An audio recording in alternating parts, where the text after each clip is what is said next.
over time. Graffiti in your city with legacy, then you know it's mine. If you got a bar you aspire to, then I wrote the line. Buy yourself a drink when you celebrating, they holding mine. Job not finished, man, they all talk different. Comfortable trying to pretend that they something they isn't. Is that one round proof something I ain't gotta move nothing? Wave my hand over the room and they fucking move from it. Play tectonics, the mountain about to start running. Rappers all lie like a movie somebody crowdfunded. Drown from it, hustlers say it's no days off. Gorillas always tell you hard work pays off. Hey, top 2 of your top 8, I'm not second. I've been counting those till the watch breaks. My aim reckless, if you really about the future, just check. My name etched on a block where all of the children, whoever the wrong get it. Man, fresh to death, no coast, no kings. I don't jump, I let the fierce just swing. Build up legends and get your name on ink till they're screaming when you step in the ring. Break it down now.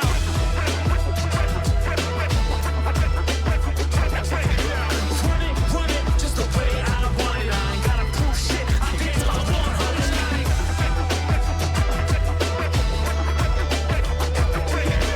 Run the set, come on, I got next. Crush the death, the Midwest on West.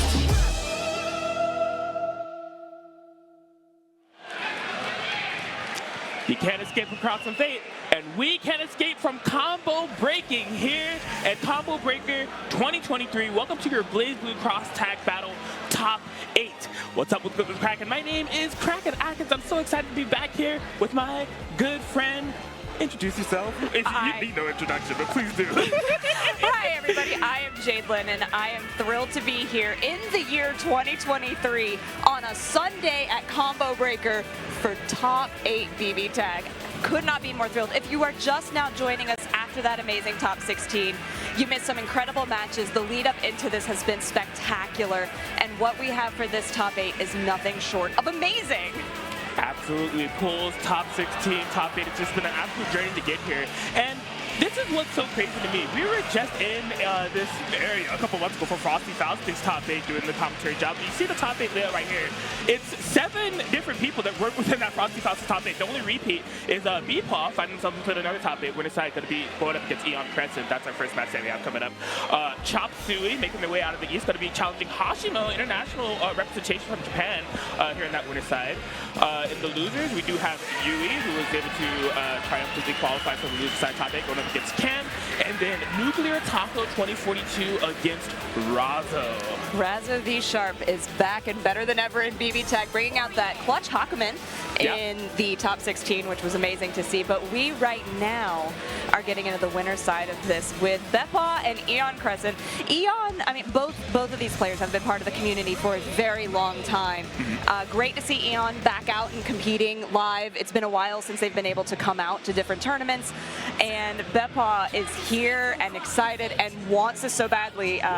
They and I were talking on the way in, just going over stuff, talking about how the match went, what in top 16 they wanted to do better, what they wanted to do, and they want to beat Eon so badly because they don't want to fight Razzo. Oh yeah, that is definitely BePaw's bracket demon. Like they, absolutely. BePaw and Razzo, they're homies. Like they have been grinding BBTAG at the top level for years and years now. But if there's one thing that BePaw doesn't want to do is play Razzo in bracket. No, never. Just the playstyle mesh, it's just like it's been a hurdle for BePaw to overcome. Ironically, this was a set that did happen in Frosties. It was like the death pools of Frosties, but this wasn't a top 8 qualifier. It was very close to it, so this will be Eon's chance to get the run back. But yeah, I love that you mentioned that about BePaw. BePaw, has moved on to a lot of different games as of late, but it feels like when they are playing at a major in like their hometown, they want all the smoke. They want Strive, they want Bamboo Fantasy Versus, they want BBTAG. They just want to really put on for the local scene. They do. BePaw is a Chicago local, loves being able to put on a show and represent the hometown like you were saying, and is thrilled to be in another top 8. They were representing in the top 8 last night for BlazBlue Fantasy Versus on this channel, as a matter of fact. It was great to be able to see. And they are bringing out the 9, which prior to this, they were doing Chie Hilda. Hilda, an anchor for BePaw, but the 9 coming out, another very strong character for them. And we're already in it. Eon striking Blood first, utilizing some assist gauge within the cross combo just to try to control the neutral a bit. Of course, Hilda 9 absolutely no for the screen control. We may not see too much of it as Eon has lots of happy birthday confirmed. Yeah, that's Wasn't the most amount of damage that you could have done in a happy birthday, but it was a significant amount of damage and does put BePaw on the back foot, especially because until that moment, Yumi hadn't taken any damage. Right. Okay. Yeah, surviving that cross combo with not too much damage done. Gets the global, just text forward with the Yumi 5A. Oh, that's a big catch. Goes into aerial rave and gonna go ahead, use that little bit of super, close that out. Now BePaw down to just the 9. A decently strong character on her own, especially when being piloted by BePaw, but it's so hard when you have this full health Blake, the character that Eon has been playing for ever.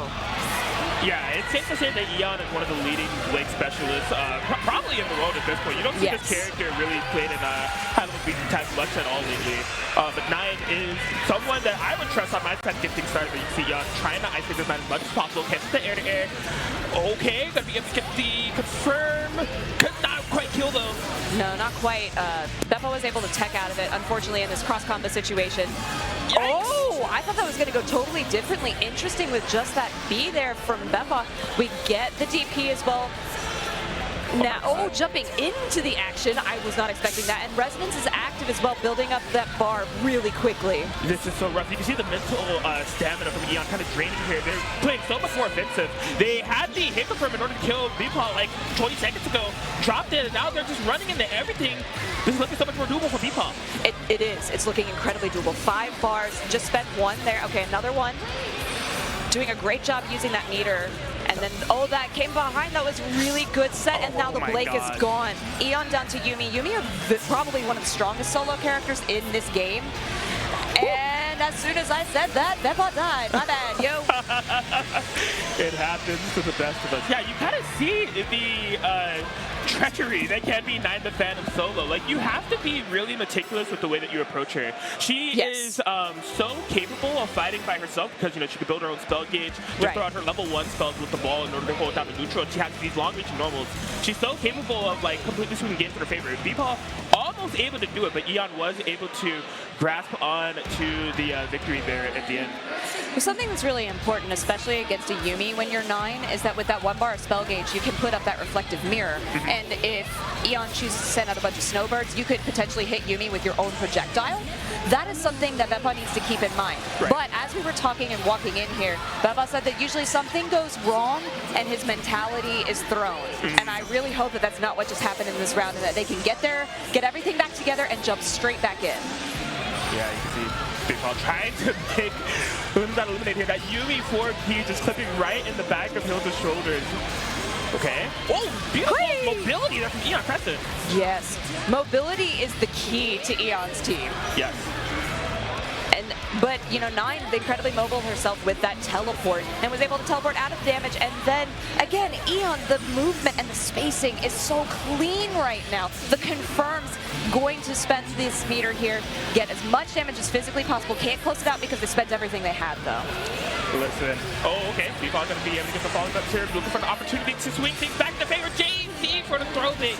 Eon has now isolated to Hilda. One of BePaw's flagship characters here does make contact with the falling plane overhead. Gets the pair to the corner. Will we activate Resonance at the end of this? Yes. Yes. It was a safe place to Resonance. Yumi was far enough away. The snowbirds may have connected depending. But with this cross combo activated, are we going to switch to the other character? No, keeping Yumi in right now. The spears come out, does clip Yumi. Actually, it clipped both characters. Not a lot of damage, but it was enough to give, I feel like, BePaw the confidence to keep going in this round. There we go, gets a kill. Yes, okay. Oh, wow, on the income, he was actually able to find a throw on Blake. So, Eon is still at the slight advantage here. Depends on when they activate the Resonance. They are going to be subject to BePaw's pressure, but Hilda does not have any meters, so the high-low mix is a little bit subdued at the moment. Yeah, the reject came out as well, trying to get the spacing. Jumped in the air, and that means that BePaw gets a ton of damage and is wasting that Resonance. There's only 2 seconds left on it for Eon Crescent. Anyone's game here, down to the wire. No, the overhead. Nicely done. Good recovery, good mentality. I know that's got to feel good. And reeled back a little bit in the chair, just, okay. There it is. Eon looks unfazed. He's chilling. Eon has their mind on the money here. I mean, like, all things considered, Eon has been really advantageous in the earlier parts of the set. Like, in terms of 2v2 game, Eon is on that Muhammad Ali playstyle. Float like butterfly, sting like a bee. Like, the mobility has been amazing all over the place. The likes of Nine and Hilda are having trouble keeping up with Eon, which is insane. Their screen control is, like, pretty much bar none. It's that just, when it comes to closing out, Eon has been having trouble finding those finishing touches. And this is an incredible round start for BePaw. They got a really small happy birthday at round start and have just been relentless on this Yumi. Oh, I love the way that they do this corner combo. The unblockable came out in the corner as well. We did get a DP, which reset the neutral just a tiny bit, and then the active switch into Blake after that cross combo. Okay. Oh, could not quite find the full cover for him. I imagine BePaw wanted to set up another one of those unblockables. Eon will be able to capitalize. Okay. Okay. Yeah, and didn't quite work out. Unfortunate. Oh yeah, kept it first safe, so Hilda is going to be eating a ton of damage here as well. Eon in the driver's seat. The rolling bears. What do we have coming in? Oh no, cross combo is now activated for Eon. That whip is going to really cost BePaw a lot. Could possibly be the entire character. I mean, Eon has the meter to spend if they choose to use it. They do, and they still have a bar left after this. Down to the solo 9 again. Makes sense to me. Eon keeping it clean. Now, yeah, the answer is going to be, will Eon be able to close out? Gets the cross up, not able to get that pickup though. No. Okay, this is a good. BePaw, yeah, BePaw in the corner with 9 is a big deal. They have so much damage that they're able to do. Are they going to be able to set up? No, they spent their spell, so they weren't able to set up the unblockable with the Morganite. Right. Okay, that Blake chipped down a bit, but the risky calling. Blake has an assist, the whip punish. Did not commit to the entirety of the combo. Maybe trying to get the first aid. BePaw covering all options and covering that Yumi. No way. That was such a good comeback for BePaw. They are feeling it. They're feeling it. The fist bump. Eon unfazed. Once again. Oh my gosh. Yeah, Eon is kind of, slightly phased. Yeah, thinking about it a little bit. Eon does have a couple of other side twos, but they're ones that I don't think that they're going to be using against BePaw. One of them is Hilda Seth. Personally, I wouldn't want to Hilda mirror BePaw. Like, if anyone's going to know about Hilda. No. I completely agree. Don't bring a character into somebody who's a character specialist. Right. There's nothing new that you're going to show them unless you've been practicing in secret and something crazy happens. Yeah. But speaking of something crazy happening, Eon fixed their whatever mentality with that tiny little shake, and they're getting a huge amount of damage onto the 9, who's been a crucial part of BePaw's team. Yeah, unfortunately missing the burst punish there. Hilda just a little bit too far away. Hilda does have a really awkward burst trajectory at times. Okay, finds the 2C, not turning into a combo though. Eon sticking it out with the Yumi on point. Right, just Hilda dives out of there, looks really good. Cross combo is now active for Eon.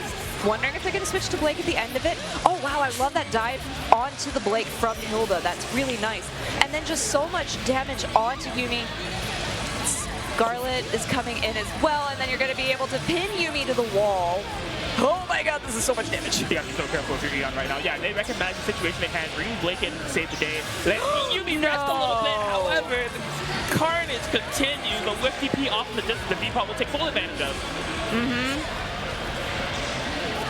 Coming in again with that fireball. That assist is coming in clutch for BePaw. We did get a burst and then into the DP. That DP just so much space on the screen from Hilda. Cross combo activated. And we switch into Yumi. BePaw was not blocking the right way. Yeah, so Eon not opting to try to kill him necessarily, just wants to go into the unburstable damage. Oh, that was so sneaky! Instant cross up thanks to the Blake. And now, 9 isolated into the corner we go. Going for the same type of mix-up. BePaw activates the resonance. Ooh.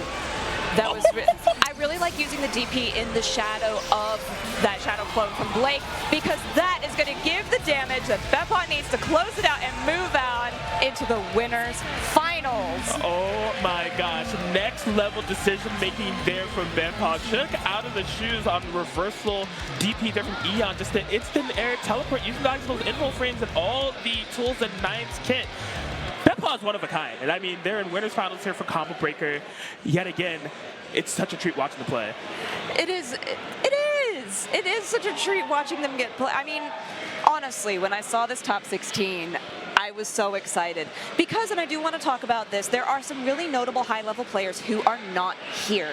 And due to that, we've had a very diverse and different top 8. Yes, we do have the likes of BePaw and Eon and Razzo coming back into this, but we notably don't have SoCal favorite, Yo favorite scrub, my favorite scrub, Yo fave scrub, and New York's own Dante Thomas is not here. They were our grand finalists for Frosty Faustings, which was an incredible match. Go back and watch that at some point. But they're not here. Right. And that has really changed the landscape of this top 8 and made it something really exciting. Yeah, it's opened the door for a lot of interesting participants, right? Just less on the scope of top 8, more on the scope of top 16. We saw a lot of some of our more recent online competitors do a ton of work. Serene Smile was just on the cusp. Like, literally, like, I think it was the pools. It was like the first top 16 set between Razzo and Serene Smile. It went down to last character, last hit. Like, it was so tense. Nuclear Taco is also one of those representatives who's more within the online circuit. They made top 8 here. We're super close at doing it in Frosty Faustin. So, yeah, just the overall, like, anatomy of this, like, top 8 is, like, really exciting to see some of these players get their first shine here on, like, a main stage. Definitely, and I do want to also highlight some of our players who didn't make it all the way through to this. Gerard, aka Ice King, aka Las Benditas, goes by many different names. Many different teams.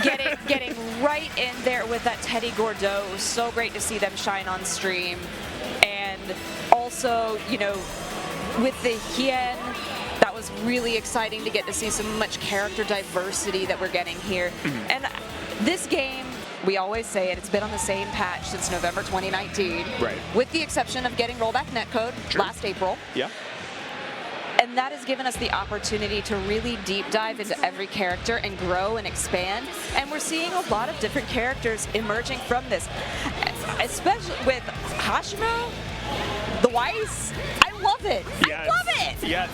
I'm super excited to see this set play out. So Hashimo versus Chopsuey. Hashimo coming in from Japan on Weiss Ori has just looked on fire this entire weekend. Like, yes, they have. In game and out of game, as you see with the Weiss cosplay.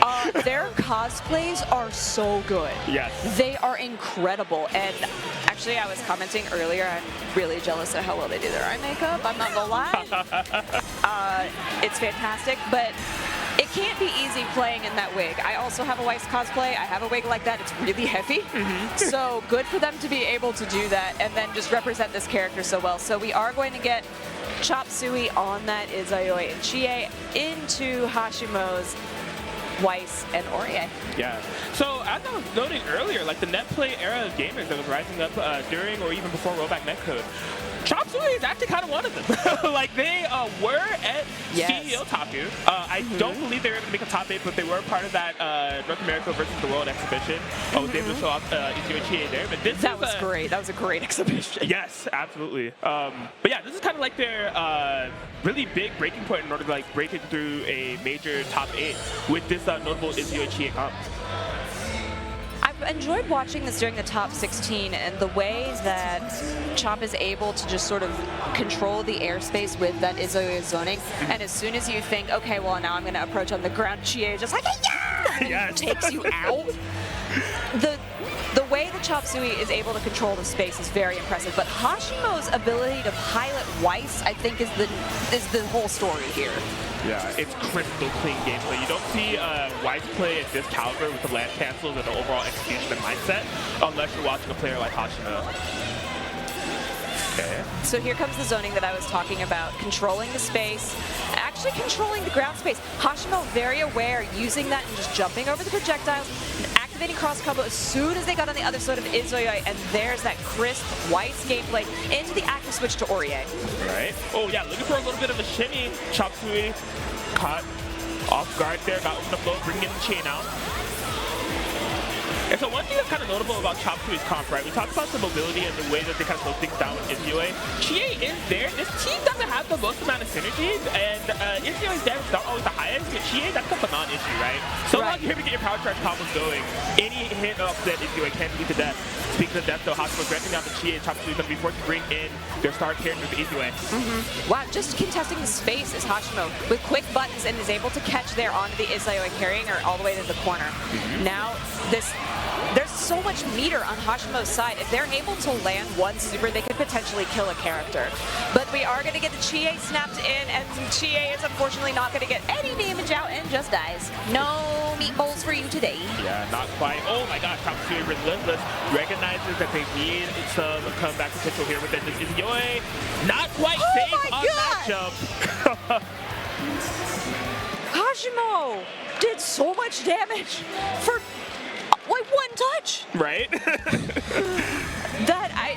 The Aurier came in, it was just boom, round over. Okay, I guess we're moving on. So Hashimo puts one on the board in this second game on the winner's side of the bracket. But it's so clear why they're on the winner's side. Hashimo, again, traveling all the way from Japan, really, really wanted to attend this tournament, has been tweeting about it for months, and I'm so excited they get to show up and show out here at Combo Breaker 2023. Yeah. One thing I'm noticing about Hashimo's gameplay, there's such a tactician with this, right?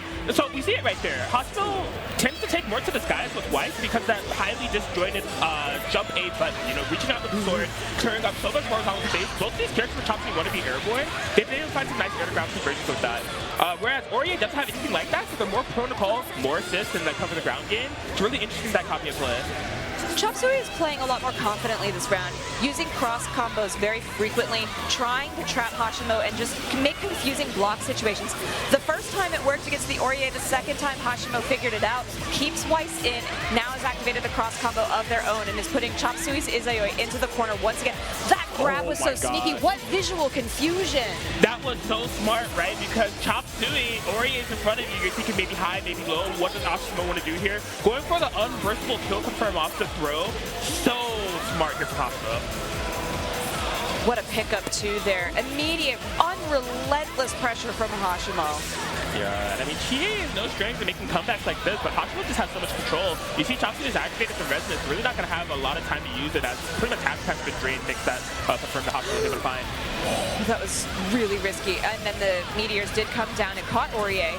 The skin is Chopsuey, a chance, still has a little bit of resonance left that's going to run out just right now, but left them with 4 bars to work with. Okay. So Hashimo. Oh, okay, a 5B starter. Hashimo does not have the first quite yet, so this will allow for Chopsuey to shorten the gap just a little bit. Oh, golly. That was an interesting little setup. That's actually not something that you see Hashimo do very often with those little snowflakes, but the parry came out, got that as well. Oh my gosh, phenomenal air stall here from Chopsuey. Yeah, gonna be able to find the punish on the anti-air tip there from Hashimo. Chopsuey has made this a 1v1 game. Yeah, 1v1 game, but unfortunately Hashimo has a lot of resonance to work with. This could potentially be really devastating for Chopsuey. Yes, Chopsuey on that one bar. Just that you see Hashimo trying to shark underneath with that JA, but Chopsuey has a miracle, maybe courtesy of these Kung Fu kicks. No, the DP reversal. Okay, and then we're just gonna get the throw, close it out.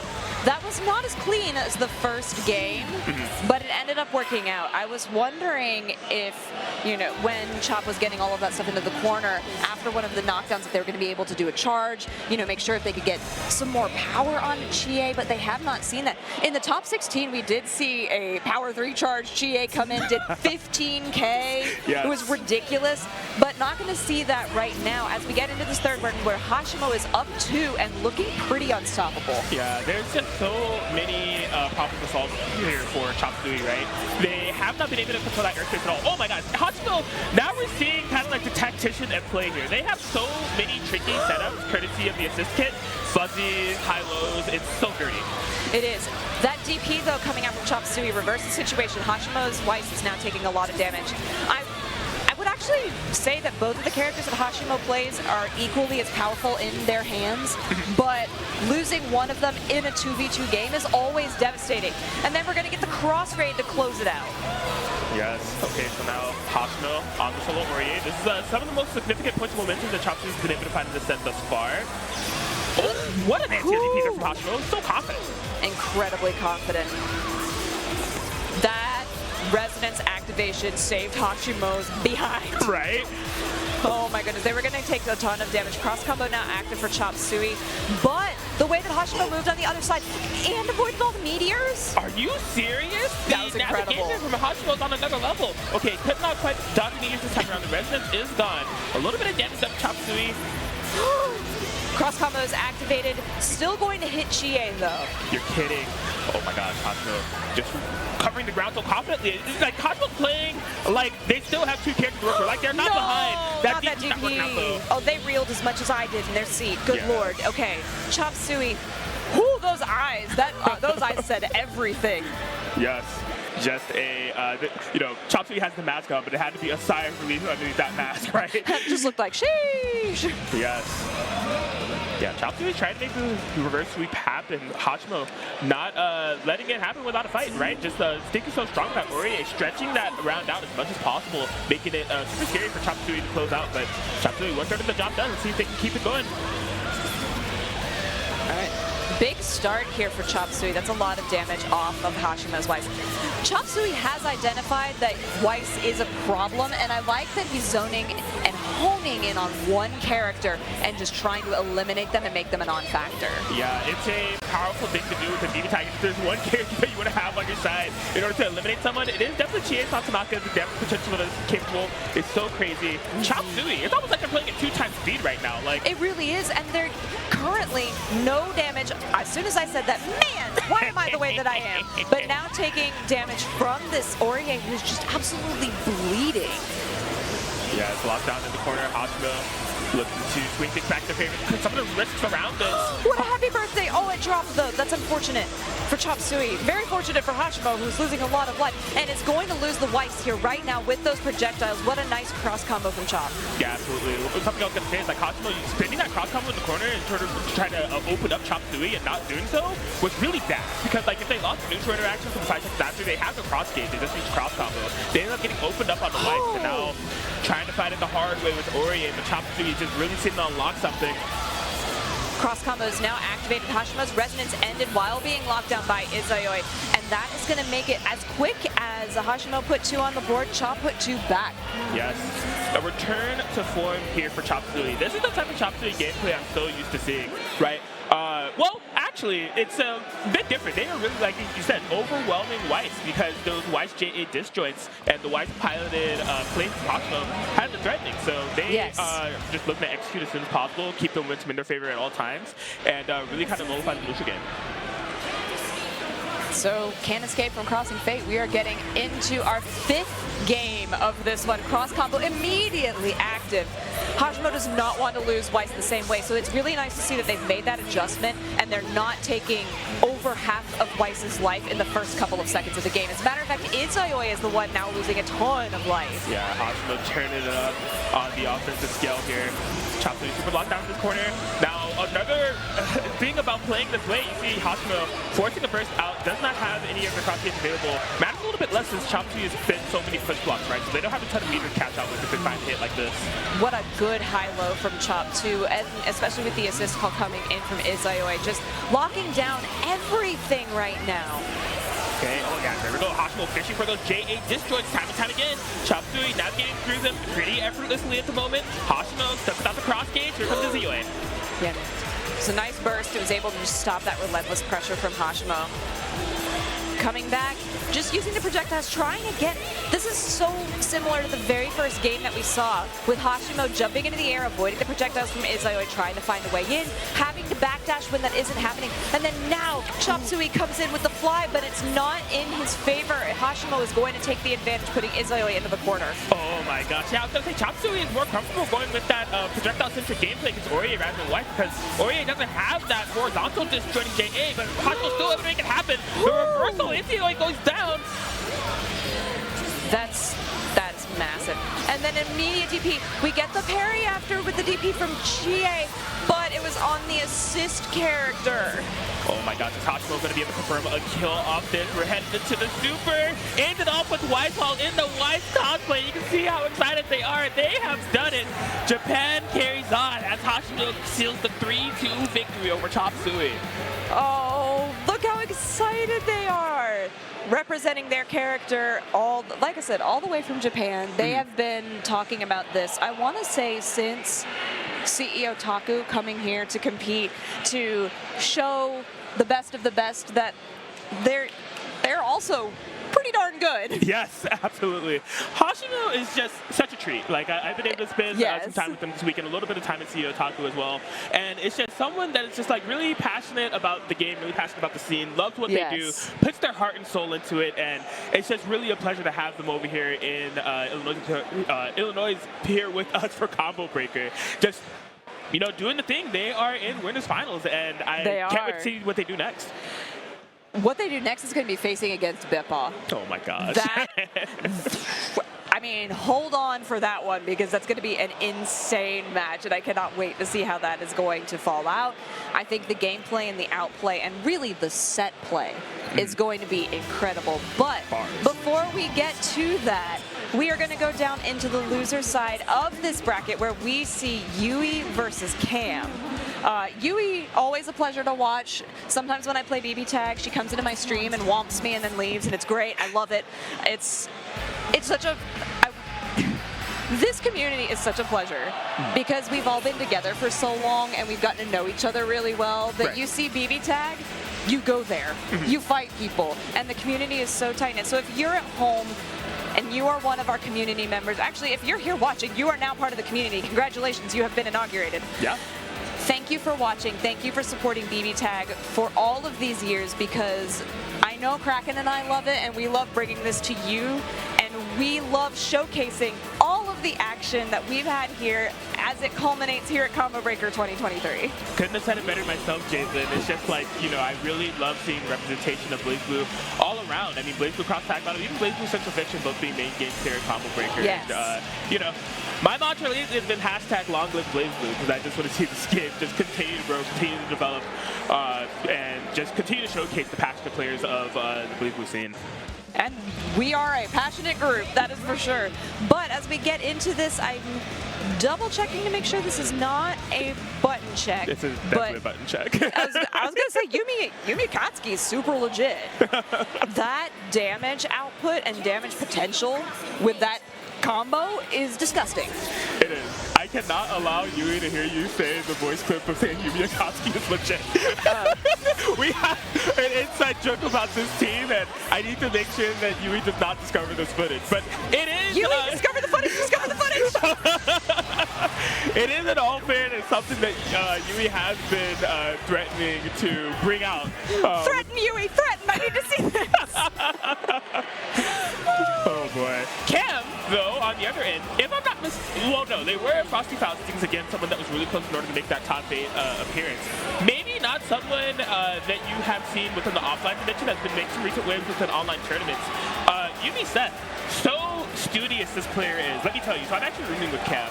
Oh, tell me more. I came back like last night after just like, you know, gooning on BBTAG set for like 2 hours at like midnight. Yeah, and you know, it's like 1 a.m. and I come back to the room and Cam is just like laughing against Izzy. He's like, yeah, I played against Chopsuey, I did not know how to do these things, and he laughed for like 2 hours. I'm like, dude, it's like 2 a.m. Like, what?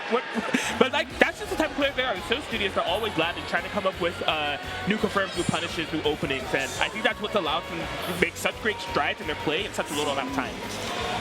I certainly believe it, watching how they played in that top 16. It was very impressive. Of course, the thing you're always looking out for is, into a set, is where the orb is. If you're not paying attention to that third player, the orb, you are totally ruining your game. Absolutely. So now it is time. We have some of the 2 ministers of BBTAG, Yumi and Adachi on opposing end. Yui having Chie on her side, Cam having Seth on his side as the battle rages on. Whew. Persona characters are so oppressive because where I said, you know, there's 3 players on Cam's side, there's really there's 4 on the side of Yui, because each of those personas is just another force to be reckoned with. The orb is up high in the sky, and Yui needs to be aware that that's there. It's going to come down. Was aware, missed it, just jumped over it. Right.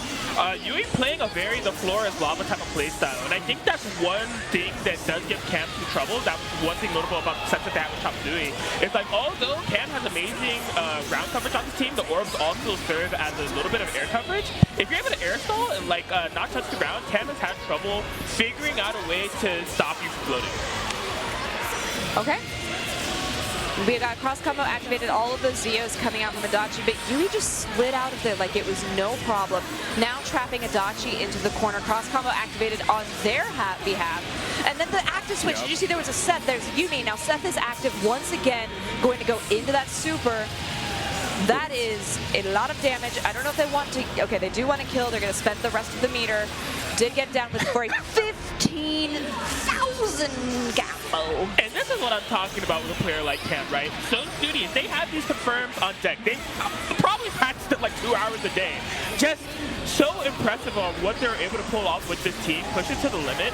And yeah, it's, you know, that type of confirmation, that type of awareness that's going to allow them to take down the Adachi in that fashion. However, Yui fighting right back, gets to the corner to go. We're going to be setting up the meteor, power charge, and drop the combo. Oh no, that is devastating. That power charge is gone. That could have easily killed Yumi. And unfortunately now, they're stuck in the corner taking a ton of damage. Here's again that active switch situation. Seth Yumi finishes it into the super. And Cam didn't even have to spend the extra meter. The combo's so nice, I had to do it twice, but didn't even need the full thing to get the job done. Cam rolls back in their seat as it just, you know, it seems like they're feeling confident but trying to keep their eyes on the prize, you know, not to get too ahead of themselves. They haven't been in this situation much when it comes to offline tournaments. A relatively new person on the scene. And now Yui, directing character select, has locked in Chie. Speaking of Chie Yumi, they are going to be going back to Chie Adachi though. I mean, Chie Adachi, very strong. There's a lot of visual confusion with the BZO from Adachi. You're able to hide a lot of your mix in there. You know, is there an active switch? I don't know. You have to pay really close attention, not just to the visual, but to the sound cues to make sure that you're not getting caught by something sneaky. But, you know, as Yui's vibing now. She's good. she's recovered. It looked like she was actually a bit shaken by that last set, especially after dropping that power charge 3 from the Chie, which was a huge momentum shift in that and did allow Cam to take the game. But now getting back into it, good headspace, and Cam just really, like you said, Crackin, eye on the prize. Yeah. The thing for Yui here is, like, I think her approach in terms of the neutral game has been great. It seems like they're going for a completely different approach here. Just take the fight to Cam. Don't let this team get started. The Yumi, excuse me, getting isolated, but Cam is going to opt for a burn. Yo, slow down! No, continue the relentless pressure because that's something that's throwing Cam off. I think it's working for Yumi. Yeah. Okay. So push block on the Adachi, just try to nullify that mix a bit more. Look at the orb doing so much work. The orb is great.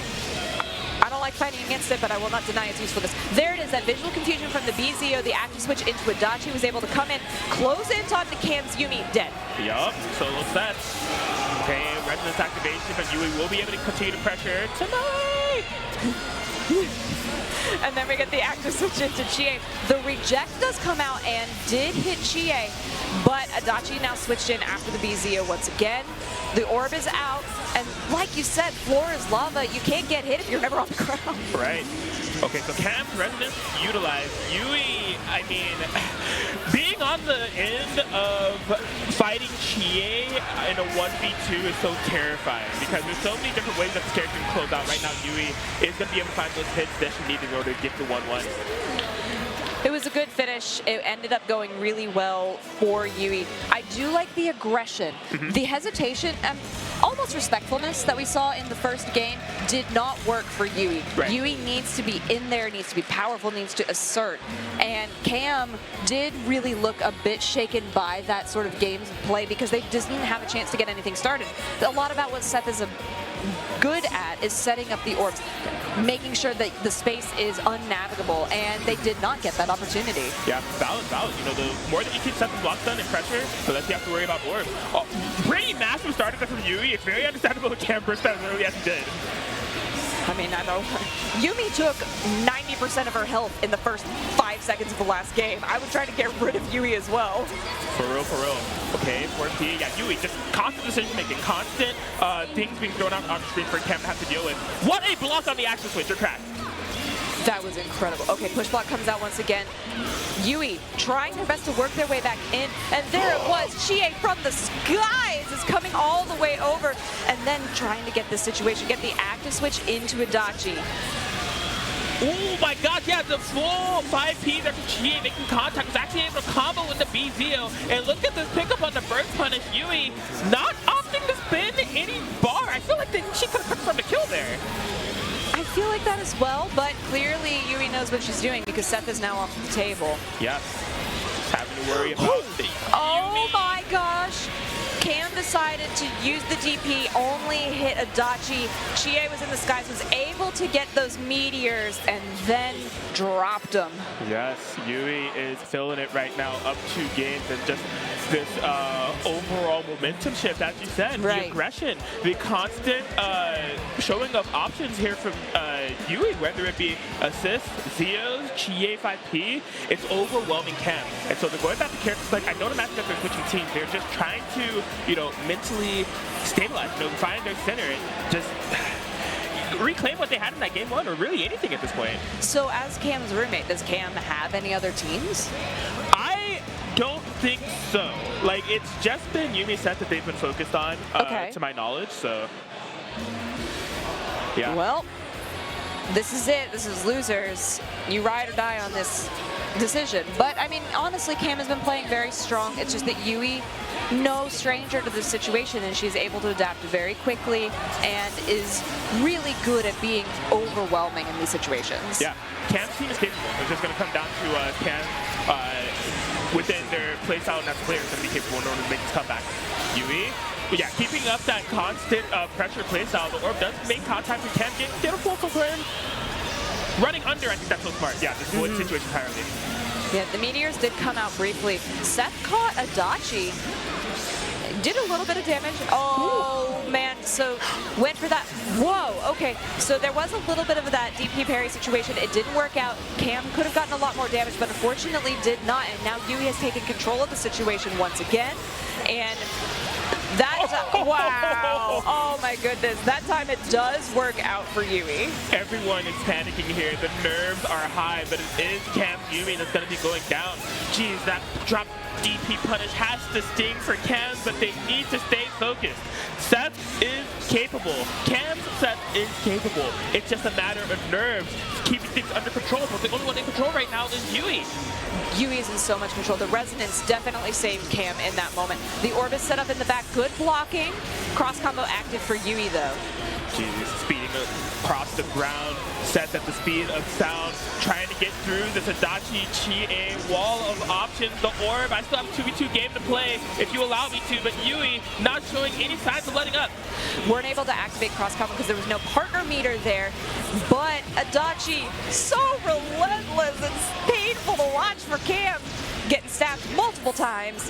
What's the setup after this? Chie comes in, cross combo is active. Seth said, you one other. Yeah, just trying to mix up Yui's pretty much mix options, right? Right. Because Seth can so swiftly zip across the ground, it really kind of changes up what you can do as a matter of mix. Wow. This can be huge if Cam is able to find a super. There it is. The Chie goes down. This is massive. You know, there's a lot of resonance on the side of Yui. Yui does choose to activate right now. So Cam is just trying to poke, find what they can, jumps over the Zeo, gets hit by that one. Oh no, it's so little health. Time is frozen. We're not going to approach Rampage time while resonance is active, though. Cam has 0.5 health. The magic is the pixels, just like Houdini levels of pixels here. What a throw break. Cam is just here through pure willingness, pure willpower, pure endurance. We're gonna hit the Rampage type territory. What an anti-air. Is Cam gonna be able to make this happen? I don't know. I don't want to say anything. The orb is set up. They jump over the Zeo. They were able to just hang out in the air. They're setting up more orbs. They're really trying to catch Yui. They catch as Yui falls. They're building up their meter. They're gonna build up into 3 bars. They spent 1. They've got 2 right now. The orb is set up once again. What are we gonna do? Yui approaches. Cam with sonic speed trying to ride their way to victory if at all possible. UEG trying to close out. Oh my God! Cam Dinar! Cam Dinar is still in this. We are tied up 2-2 with the solo set comeback from the brink of death. No resonance, no options, but I still have the orb. I still have heart. We're going to a game 5. There was a pixel in a dream, and Cam ran with it. That was such an incredible game. Outplay. Outplay is the only thing that you can say about that. Yui having to take a moment, both players probably having to take a moment at this point. I cannot believe Cam was able to pull that off. This guy's good, man. This guy's good. Did you see it? Do you see that, Yui? Oh. Do you see that team that's on the side of Yui? Because I do. Is this really happening? Yumi Akatsuki right here, right now? Do it. Yui. Look. You see what clearly happened was, Crackin, is that Yui went, wait, let me review the VODs, and they heard me. This is so sad. Is it? Especially Is it sad or is it great? Only time will decide as we get into this 5th match after that unreal win from Cam. I cannot believe this. That game 5 Yui versus Cam with the Yumi Akatsuki unironically on my screen in a combo breaker top 8. The future, is it here? It is. It is here. The thing that Akatsuki has, I mean, besides unbelievable amounts of damage and able to chain lots of different moves together, he has an incredible parry that is going to be able to mix so many things. There, you're already seeing it. Oh, but missed time. Yeah, the orb did not actually come out, so Cam able to find that punish. Zip it across the screen. This is huge. Okay, the orb came out, but then Akatsuki does Akatsuki things. Was able to do a lot of damage. Great navigation there for Cam. Yeah, you want to be so careful in those kind of situations when you have Akatsuki as a point character, right? That B Tatsu, last hit hits overhead, free act switch, and you set really hard to blockable, if not unblockable situations. So Cam what has a the awareness, putting on an onslaught of pressure. This Yumi is isolated, there's no burst available. Watch yourself on the Oki, gets clipped. This is huge. Cam is doing so much damage, and the pressure just does not stop. The offense is ridiculous. You don't need a defense if you're just being offensive. Cam is so freaking clean. I cannot believe how sturdy of a player they are in order to bring it to this situation. It's just all on Yumi. But I do like that Yui is focusing that set, but Yui brings in their own Yumi, so that is unfortunately getting caught right now. Cross combo activated for Cam. That's gonna do it. Cam brings it all the way back with the most ridiculous comeback I've ever seen in BBTAG recently, I want to say. I can't even think of something that crazy that's happened in recent matches. Yeah, it was just absolutely insane. Oh, like, look at I can't play favorites here because both of these two are just players that I'm really close to, you know? Right. But Cam is just, we're really seeing the blossoming and evolution of a player in real time. To make that type of comeback, that's something that I know Cam was capable of doing, just as I said, with as studious as they are, how much they have been grinding this game lately. But to pull that off on this stage, Cam has not had a lot of exposure to situations like this. It takes a lot of willpower and just overall like mental stability in order to like execute something of that like caliber. And Cam did it. Like, he's him. I don't know what to say. I don't think there's anything left to say because the gameplay spoke for itself. Yeah. It really did. The mental fortitude that Cam had to be able to come in and pull off that insane comeback. That's one of those moments that we're going to go back and watch again and again and again and be like, this is what you can do when you learn, when you study, when you have that fortitude to become a top-level player. And now we're going to take a look at the bracket as it stands right now. We have one more losers bracket match to go through. Nuclear Taco and Razzo, who the winner of that will be facing Eon Crescent. But we do see that BePaw and Hashimo chilling in the winners finals. And in losers quarters, we have Chopsuey versus Cam. Very interesting matches. If there's one thing I know BePaw doesn't like, it's fighting sword characters. There's two of them that they're going to have to fight within that winners finals. And then Chopsuey versus Cam, I was talking about it earlier. They played casuals.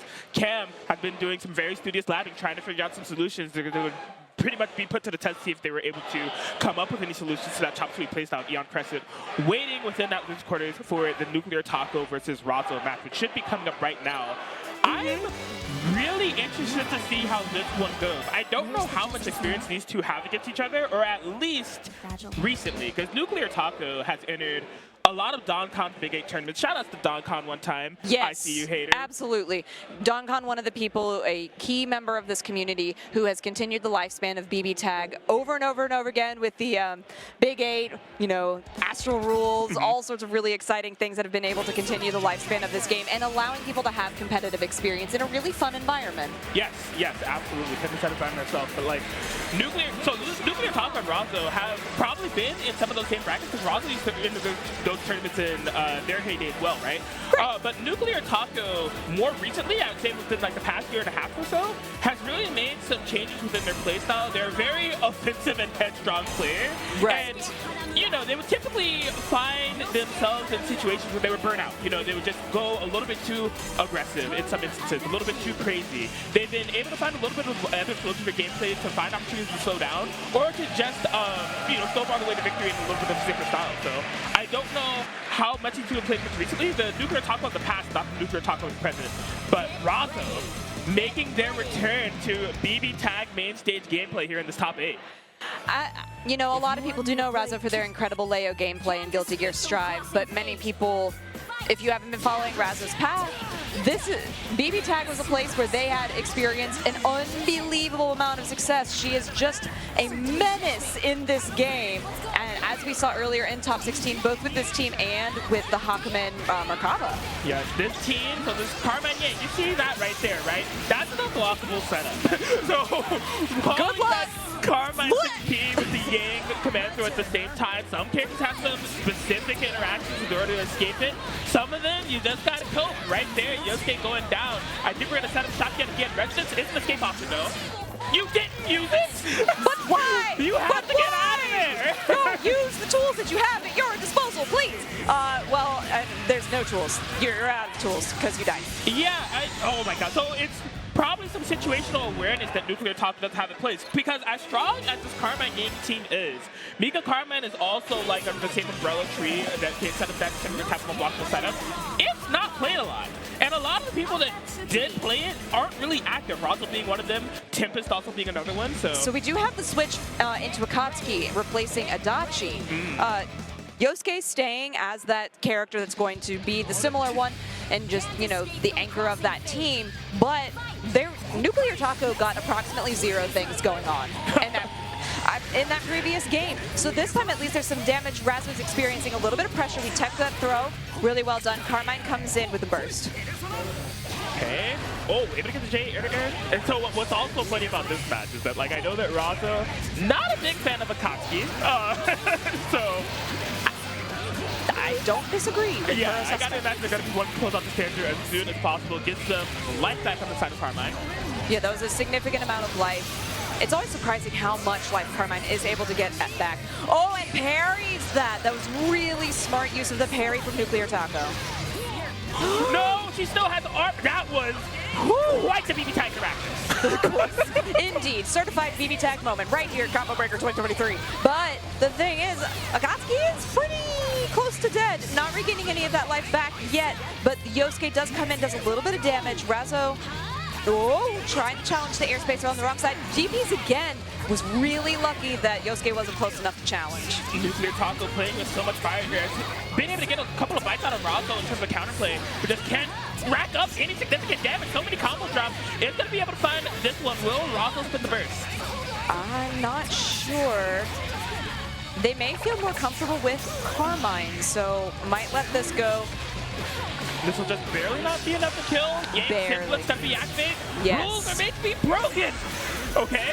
Yeah. Burst of Oh, what a challenge from Nuclear Taco on that burst from Razzo. Carmine taking a ton of damage on incoming. Does manage to recover. I lied. No recovery. No, none. There's nothing. There's nothing. Nuclear Taco, Akatsuki. The Akatsuki stock's paying off big now. We have a Carmine down. Just a semblance to the rest of the stuff, Yang ready to go, but Nuclear Taco with a clutch 5P call. Did you see that sigh? Just, whoo, that Nuclear Taco, good switch. Always a little apprehensive, especially with these players who've had so much more experience online than offline, to see when they go into a character switch and how that affects their gameplay. But that seemed very comfortable for Nuclear Taco. Right. So do we see another character switch? No, we're going to stick with what we've got. And we're currently sitting at a 1-1. Yes, and comfort is what you want to have within this situation right now. We all know Razzo's legacy as a BlazBlue cross-tag battle player, right? Right. Taco a little bit newer to the scene, but a little bit newer to the situation, right? So just taking that game, showing that you're capable of success, even here, it's got to feel good. But you got to, stay focused. Not let Razzo get carried away. The unblockable is still coming. Yes, that's so much damage. Nuclear Taco is not going to survive this interaction. Razzo didn't even have to spend any of the 5 bars of meter that they had. That's the power of Carmine Yang, baby. It's crazy. The unblockable setup, just completely nullifying characters. Executing the game plan is Razzo the Shark. Here she comes yet again. Yang 5B. Now, I think that Razzo's going to challenge, because last time Nuclear Taco got hit, of course there is a Koski parry, there is resonance, but are you going to utilize any of those options? Let's see. I don't know. I don't know if they're going to get the opportunity. Well, is this just, wait, there's a reset somewhere in there. Yeah, there's some type of drop down or reset somewhere in there. That was very awkward. I'm not sure what exactly happened, but that is a game going to Razzo. Look, at Nuclear Taco, did you see them both? They were both like, what? Yeah, I'm sure that stunned everyone, because I can tell that Razzo was trying to pile on as much damage as possible. I wasn't sure if the combo was going to kill. I was looking at the life bar, I was like, that doesn't make any sense. But the combo count, I was like, wait, there's a drop in there somewhere. Right, right. There was definitely a certified BBTAG moments here. So true. Okay, good tag coming in. A challenge, but no follow-up. So many. There's a lot of interactions happening. They're just like one-touch interactions between 2 and 3K, but nobody's getting any significant amount of damage going on. All right, Yosuke 16 getting a lockdown. Oh, what a happy birthday! Homie, you gotta make this hurt right here, right now. If you're gonna do anything, you better kill Carmine. You have to do something, okay? Konski's coming in, spent every bar. No! You had it in the palm of your hand. You are giving Razzo every single tool that she needs to come back. And just look at the life. The cross raid comes in, doing so much damage. Just like that, Razzo is back into it, and Nuclear Taco is fighting for their life. She burns, you're in trouble, but here we go. Nuclear Taco is going to be able to ice that character. Yang goes down. It's Carmine on Razzo's side, but this is one of Razzo's staple characters. We've seen so many comebacks that Carmine's been able to bring for Razzo. What a clutch hit here. Incredible. Sitting on that resonance, using it as a tool to pressure the situation, and then taking advantage of the recovery on that from Akatsuki, going to be able to kill this character right now, get all of that health back. This is, no, you didn't kill the character, that's huge. The curse of the magic pixel is among us yet again. Here comes Nuclear Taco trying to, I don't know, slow things down, speed things up with the Yosuke. Needs to be careful. Razzo's in that resonant state, so the amount of damage that Carmine can implement in this state is pretty immense. They're just about to run out of it, though. Yes. Nuclear Taco being really reserved in their game plan. They've got to be careful. Okay, there it was. Razzo is able to get the hit. Keep going. We do get the burst in, and Akatsuki is now into the damage. Trapped. What's the setup? It doesn't matter. Dude, the setup was rush down, die. Okay, resonance activation just gets caught out of the skies, and Razzo with the Carmine comeback will be able to get the 3-1 victory over Nuclear Taco. She is holding her heart, just look at Umi. Umi shows in the back dancing too, just yay! Very cute. The thumbs up from Umi, let's go! I love it. I love the support that we have here. I mean,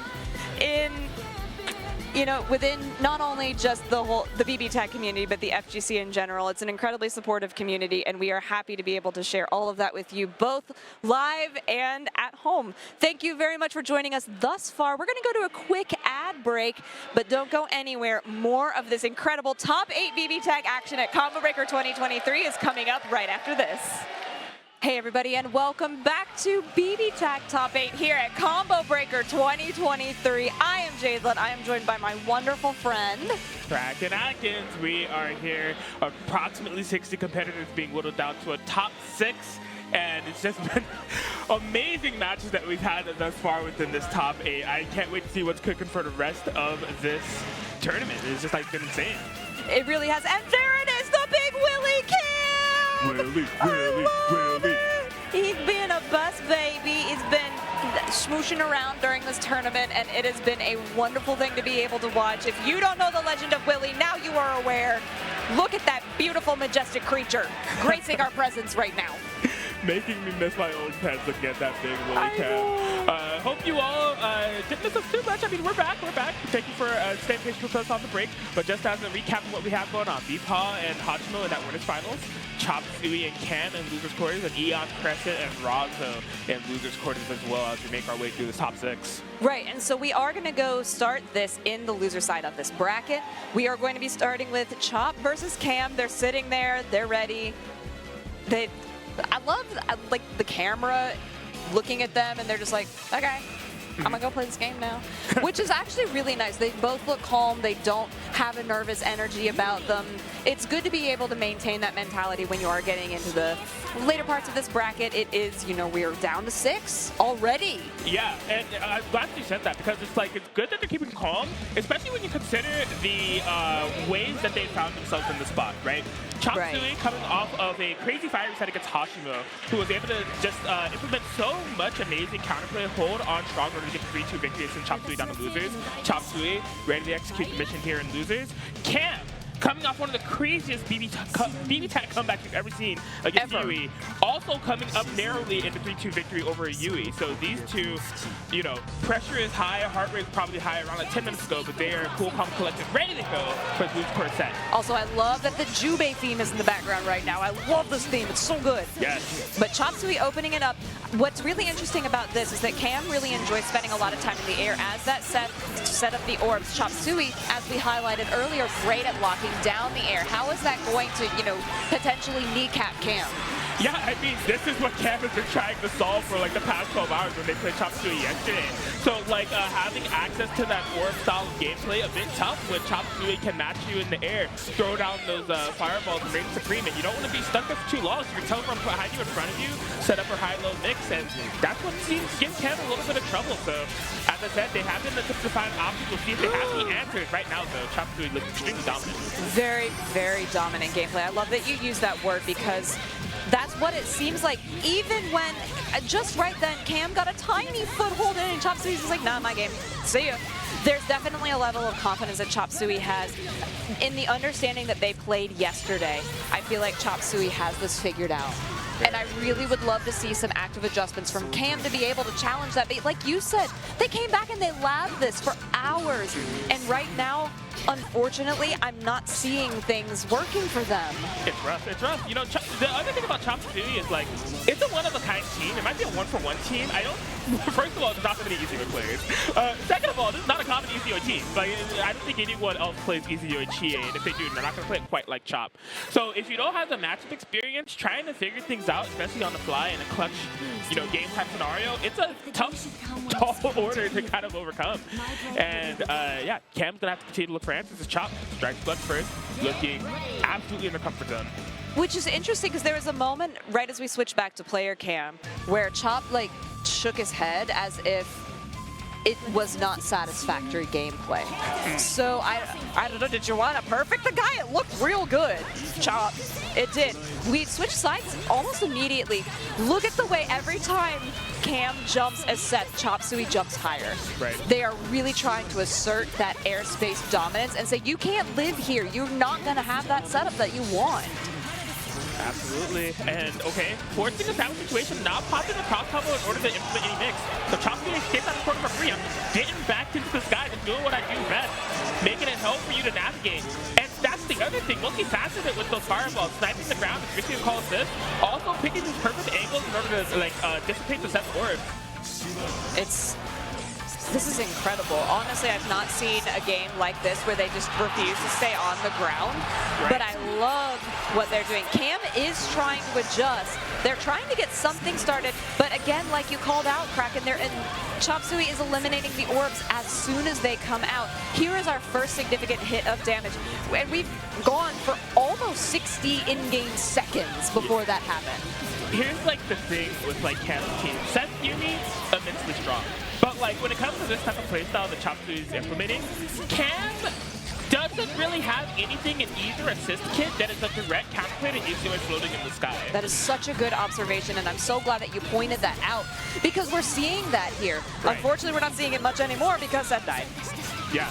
So I mean, it's going to be up to Cam to find something that is a direct answer, or just implement Chopsuey's game plan a bit better. We see them trying to kind of like match momentum, but they haven't been able to strike anything on Chopsuey. No. Just this Yumi here, isolated, looking for anything, nothing to be found.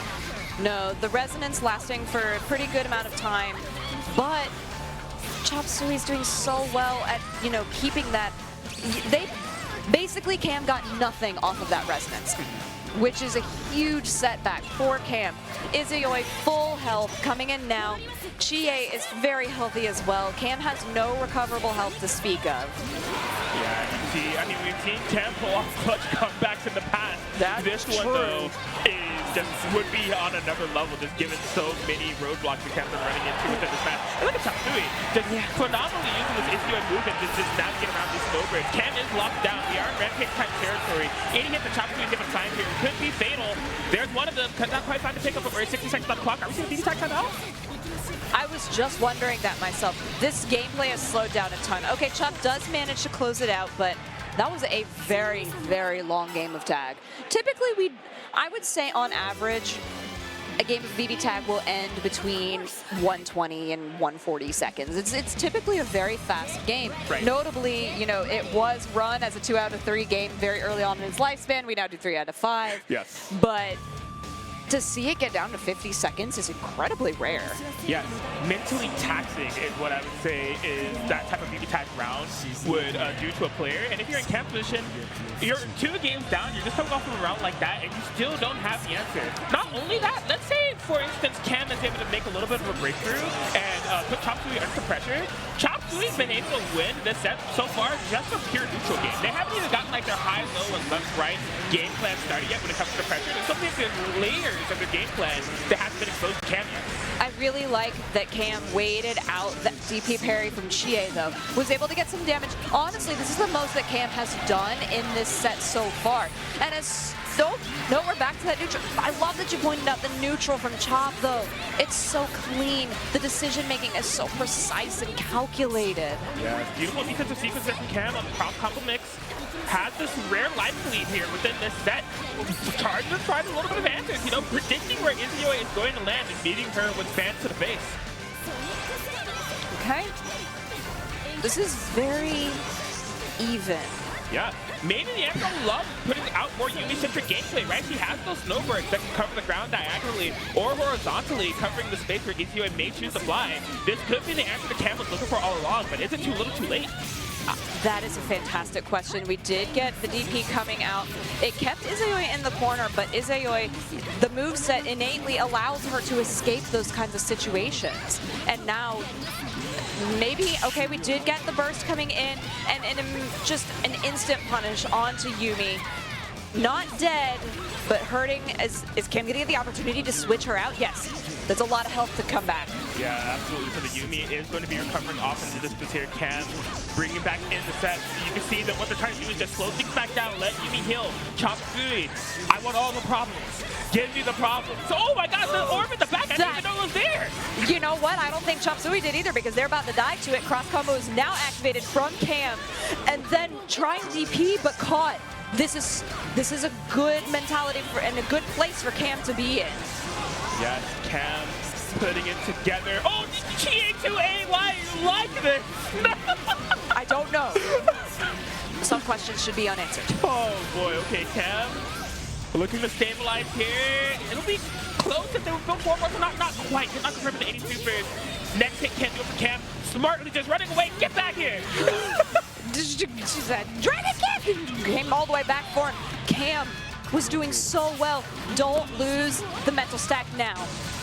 Didn't. We've got one on the board. Cam is figuring something out. It seems so. I really think what has made the massive difference here, if we factor in the 2 games that we played before, Cam in the 2v2 game and Izuyoi is there, matching with Yumi, it gives them a lot more options to play with. Snowbird's fantastic at covering the screen. I don't care which character you are. Even if you are Israel with teleport to the fireballs, I can play that game too. You don't really have that type of direct fireball set. You have a delayed one. And again, the Yumi assist kit not going to do anything for covering the sky. So I think Cam needs to stick with that. Honestly, never mind. I was going to say get Yumi in as soon as possible, but it looks like we're gaming. We are indeed gaming. I don't disagree with that assessment though, Crackin. Get Yumi in as soon as possible. Not like that. Don't let her take damage though. Cross combo is now activated from Chopsuey. Chop realizing that Yumi was an issue. All right, here she is. She is a little bit low on the health gauge, though. You can see Cam trying to influence that Snowbird gameplay. A massive opportunity with the 5 people could not execute on the combo. No, that's unfortunate. All right, blocking coming out. Seth is now in. We do have the orb set up. Cam is getting more of those orbs set up, and notably, they're putting them on the ground now. Trying to take some of that ground space out, maybe eliminate some of this cross-combo Chie action, but the burst comes in from Yumi, and then immediate reject from Chop. Oh my gosh, that JC has to be a missed input on a J236C here from Yumi, and as I was saying, this is what was so threatening with the position that Chopsuey was in. We have not seen all the tricks up in their sleeve. No, no, we have not. The overhead, the left, right, the corner steals, all the tricks coming out of the bag right now to try to close this out. All right, Cam, if you pull this off, I'm gonna lose my voice. Okay. I don't know if Cam is going to pull this out. No, the cross raid active, that 1.5k extra is going to clean it up. Chopsuey moving on, but Cam, what a run. And honestly, probably one of the most exciting comebacks in that previous game that I've ever seen. Absolutely, a valiant effort put up there from Cam. As I said, this is a blossoming player. This is a newer player within the high-level competitive BBTAG scene. And finishing 5th at like one of your first majors, they were at Frosty's. I believe they got a 9th place finish there. There's progress. And I mean, Cam can only go up from here. So I'm really excited to see what they bring to the table as they continue to grind this game, continue to push that Yumi Seth, and continue to look for answers. I'm excited to see where they go.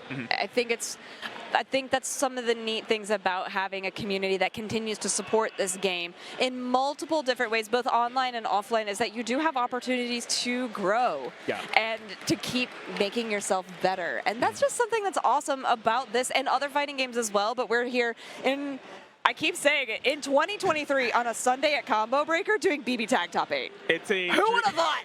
A dream come true as a player, a dream come true as a spectator, and for me personally, a dream come true as a commentator. It really is. Never thought I would be here, but I'm just so excited to be here. I am excited to be here as well. I'm also really excited to be here to watch this next match, which is Eon Crescent versus Razzo.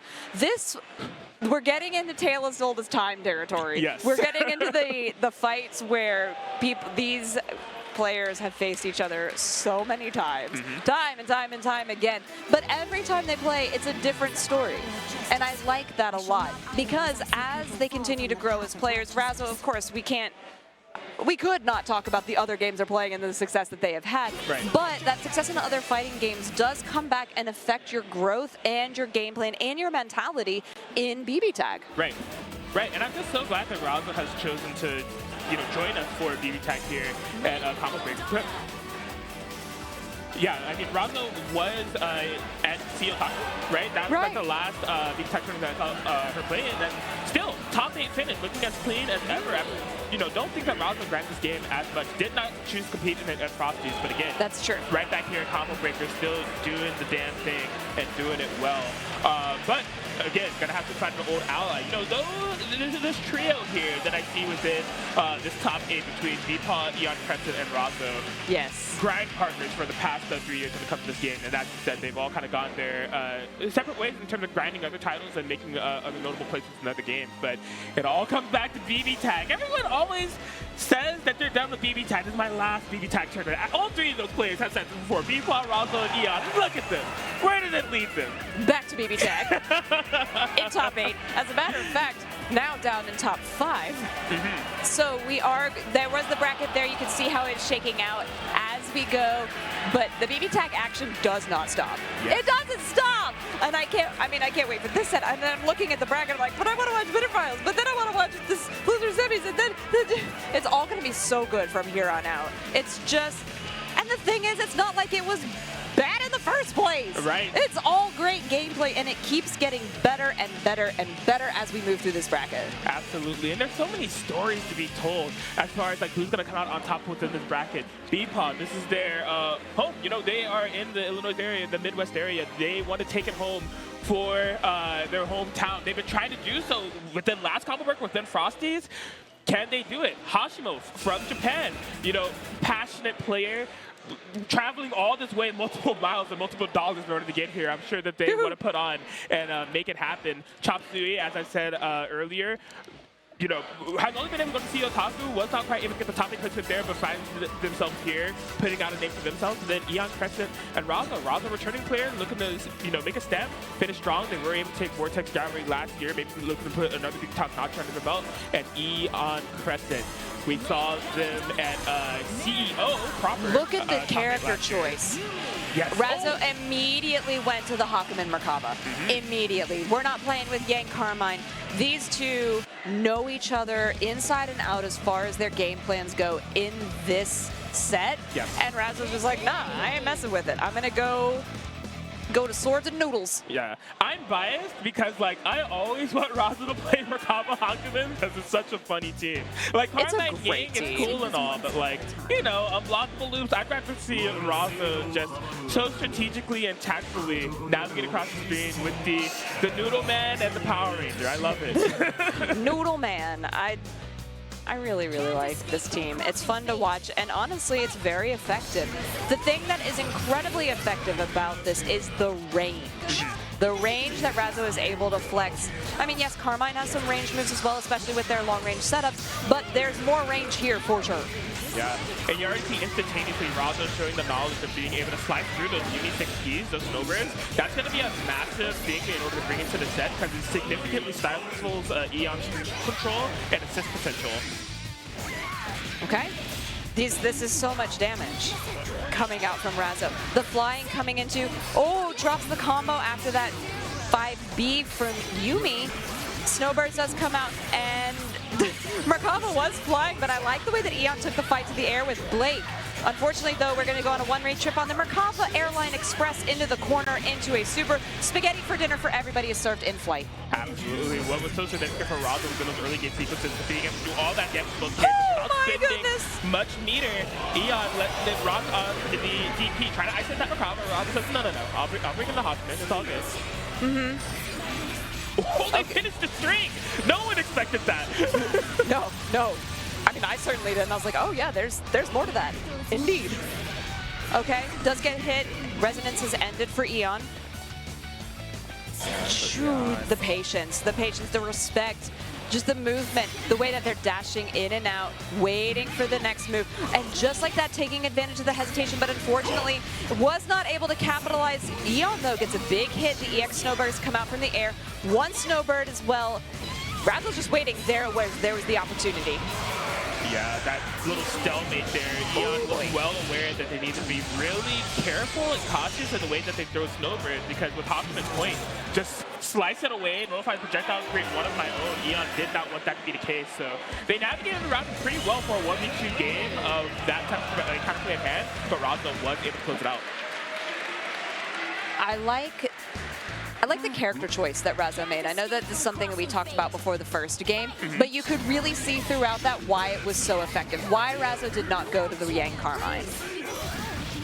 Right, and I'm sure Eon has plenty of experience against Razzo's Yang Carmine. It's actually another later bit as well, but the counterplay being implemented here. Put Eon in a ton of trouble. What a read there on the first, able to get the punch with the parry. Ooh, and a punish onto Blake as well on that assist call. Yumi stuck to the wall here on the Hakumen, building up 3 bars right now.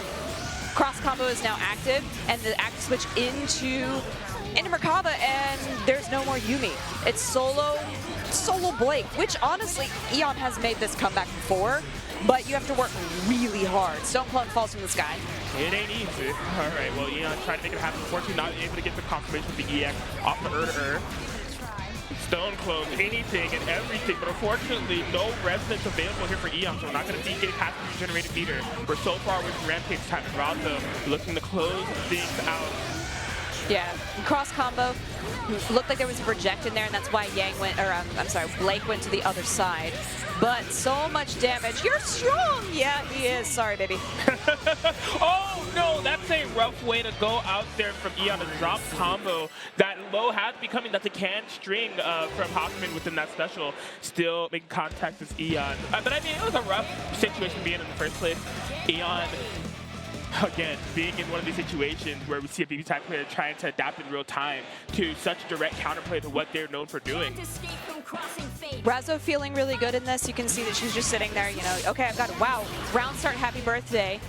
It was, you know, it's short, but every bit counts in this game. Every single bit, especially because there was unrecoverable health taken off of Eon. Yeah. The amount of time, situation, and pressure that Razzo's been able to set up is really significant because although they haven't been getting a ton of cross-combo mix, Eon has been push blocking a lot. So that significantly drains the meter, and Blake is not a super high damage character. It makes it so Eon has to land a ton of more hits in order to make a match happen. I'm really glad that you pointed that out about the number of times that Eon is push blocking, because they are gutting themselves on that resource. And Razzo has been using that much more efficiently, giving them just another tool in the kit. Yeah. There it is. So Razzo goes for the burst, but we're back reset. Razzo just looks to stabilize. Comment holding back for a bit. All right. The assist. What a good assist from Razzo. Another opening for Razzo as they push Yuumi into the corner. The cross combo is activated for Eon though, but it doesn't matter. Cross combo for Razzo. Everybody is on the playing field, and Eon is about to lose a character. Almost. The DP does come out. Yuumi is on a string and a prayer. Yeah, you can see the fondness upon us. Blake trying to make things happen. This is Eon's notable specialist character. Okay, Razzo, yeah. Half-time Merkava is like, actually, I don't know if this is the greatest idea. Yeah, I mean, Merkava has a lot of health that they can recover in the back of this. Razzo so threatening on that Hakumen, daring Eon to come in. Stone Clone out once again. Assist from the Merkava. Man, Eon's the amount of screen control Razzo was able to implement just from presence alone. Like, yes, yeah, because Eon just kept stepping backwards. They put themselves in the corner situation from that immense pressure. Oh my God, Razzo is just, yeah, they smell it. They're trying to get it together right here, right now. Razzo's activation is Eon's last stand. Oh no, last stand, and that is it. Razzo 3-0. Eon's just like, yeah. It's like, we're buddies. I mean, they really have played for a very long time. And Eon talked to them on Friday. So they were so happy to be here, so happy to be back competing. It's great to see them come out. I did mention earlier they haven't had the opportunity to come out as much. They're fairly young. Yeah. I was telling the story at CEO, the one that we had in December of 2021. They were leaving after tag, and they were like, bye, Jaidlyn, my mom said we had to go home. And it was like it was just the most heartwarming thing. So I'm really glad that they had this opportunity to keep coming out and playing and competing. Yes, absolutely. And you get to see the tell of the grind as well, right? So one thing I did say, I'm rooming with Cam, I'm also rooming with Eon. They're training buddies, right? And so, like, they have been, it was unfortunate because they had to play each other within, like, the early side top 16 qualifier.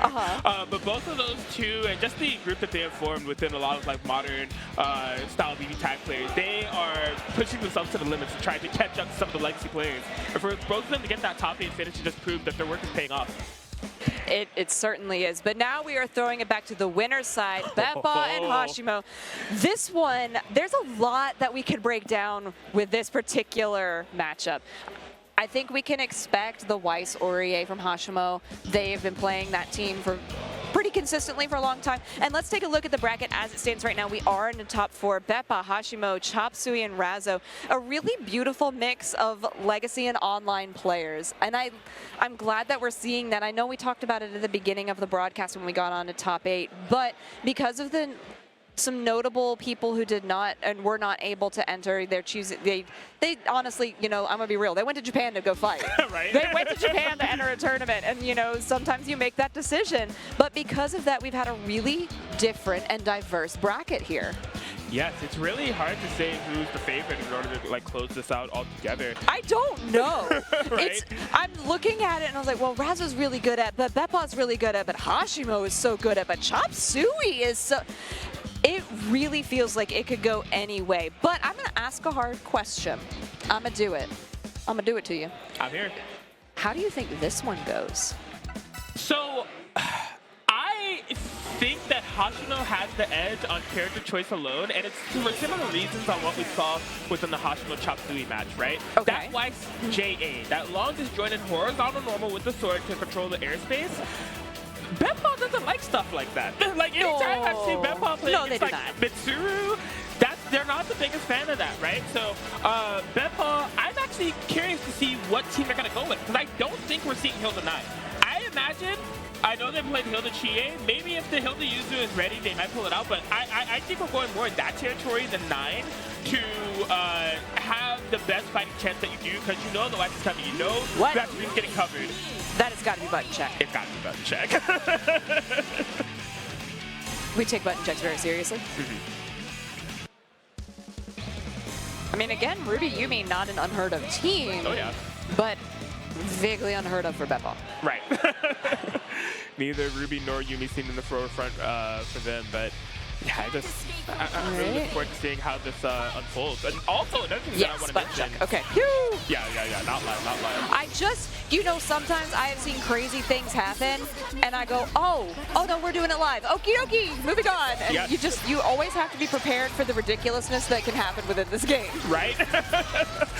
Oh man, I mean, one of the ridiculous things with Yui with that Yumi Akatsuki pick that I could not have ever imagined that she would actually, unironically commit to, but Gotcha. Yeah, she got me. She did it. But this is one of the most interesting parts of the match for me happening right now. The character select. Where is BePaw headed? I don't know. I mean, Hilda, yes, very expected. They are gonna do the Hilda 9. Oh my gosh. Okay. Well, they haven't selected all of the way yet. Okay, they did. We're talking about stage choice. Yeah, so stage choice and then music. White theme? It's got to be white theme. You must die. Let's go. Yeah. Must Die is a great track. I'm with it. Certified classic in the BB scene for BBTAG and BBCF. Okay. Certified banger. Absolutely. I'm also interested in how much matchup experience these two have against each other. You know, I don't know. Has been to the stage before CEO Otaku. Right. BePaw was just there, right? And BePaw, I'm sure, has been busy with like Strive and all the other things that they've been playing. I mean, they were in a Grand Blue top 8 for God's sake. So it's like, I don't know if they've had any matchup experience throughout this weekend. BePaw's really busy, so. BePaw has been very busy. Okay, but immediately, wow, cross combo within seconds from Hashimo. There it is. Those disjointed normals are coming to play, and I'm interested to see how BePaw handles them, because Hashimo's going to be a menace with them. See, I think that BePaw did a good job. Well, I think BePaw chose 9 because there are more ranged options, and if Weiss and Aurier can't get in, then Hashimo's not going to be able to get their game plan started. But with that teleport as well, as we're seeing in real time right now, going to be able to get out a lot of those disjointed normals. Just kidding, I lied, you're dying. That was amazing situational usage of Weiss's assist there. The latter part of it, the upwards reaching to just snipe at the super high anti-air out of the sky. That was insane. It really was insane. 9 jumping out of there. Oh, she is so close to dead. Are we going to switch her out? No, we're going to keep using the damage. Hilda assist is coming through. But Hashimo, relentless in this pressure. I keep using that word, but it's true. Hilda with that weird burst trajectory actually gets clean through Weiss. Something I actually should mention as well. Hilda, a little bit more rare in states as a character pick, extremely common and meta defining in Asia. Hashimo has expressed real comfort level with fighting Hilda in the past, so it's not going to catch Hashimo off guard at all trying to fight a character of the caliber. They have to fight all the time when they play tournaments in Asia. Right. So, okay, we're getting the Amethysto. It's coming out. Building up that spell gauge that you already has talked about. Oh, tick-tock, death clock. Did get caught by it. I actually thought the Hashimo was blocking. It was something I was going to point out earlier is how clean Hashimo's blocking and awareness has been in different situations. We do get the grab, and there is a pickup that you can do off of this. BePaw does it cleanly. We get the burst in. Oh my god, what a reaction. That was massive reversal super for BePaw to clean it down into a 1-1 situation. Smart resonance timing, gets the throw. BePaw could clean it up right here, right now. Oh Nine my doesn't. goodness, yes, that was huge. That was massive for the mentality for BePaw. I would say so. BePaw holding on strong. 9, the fandom able to bring it together.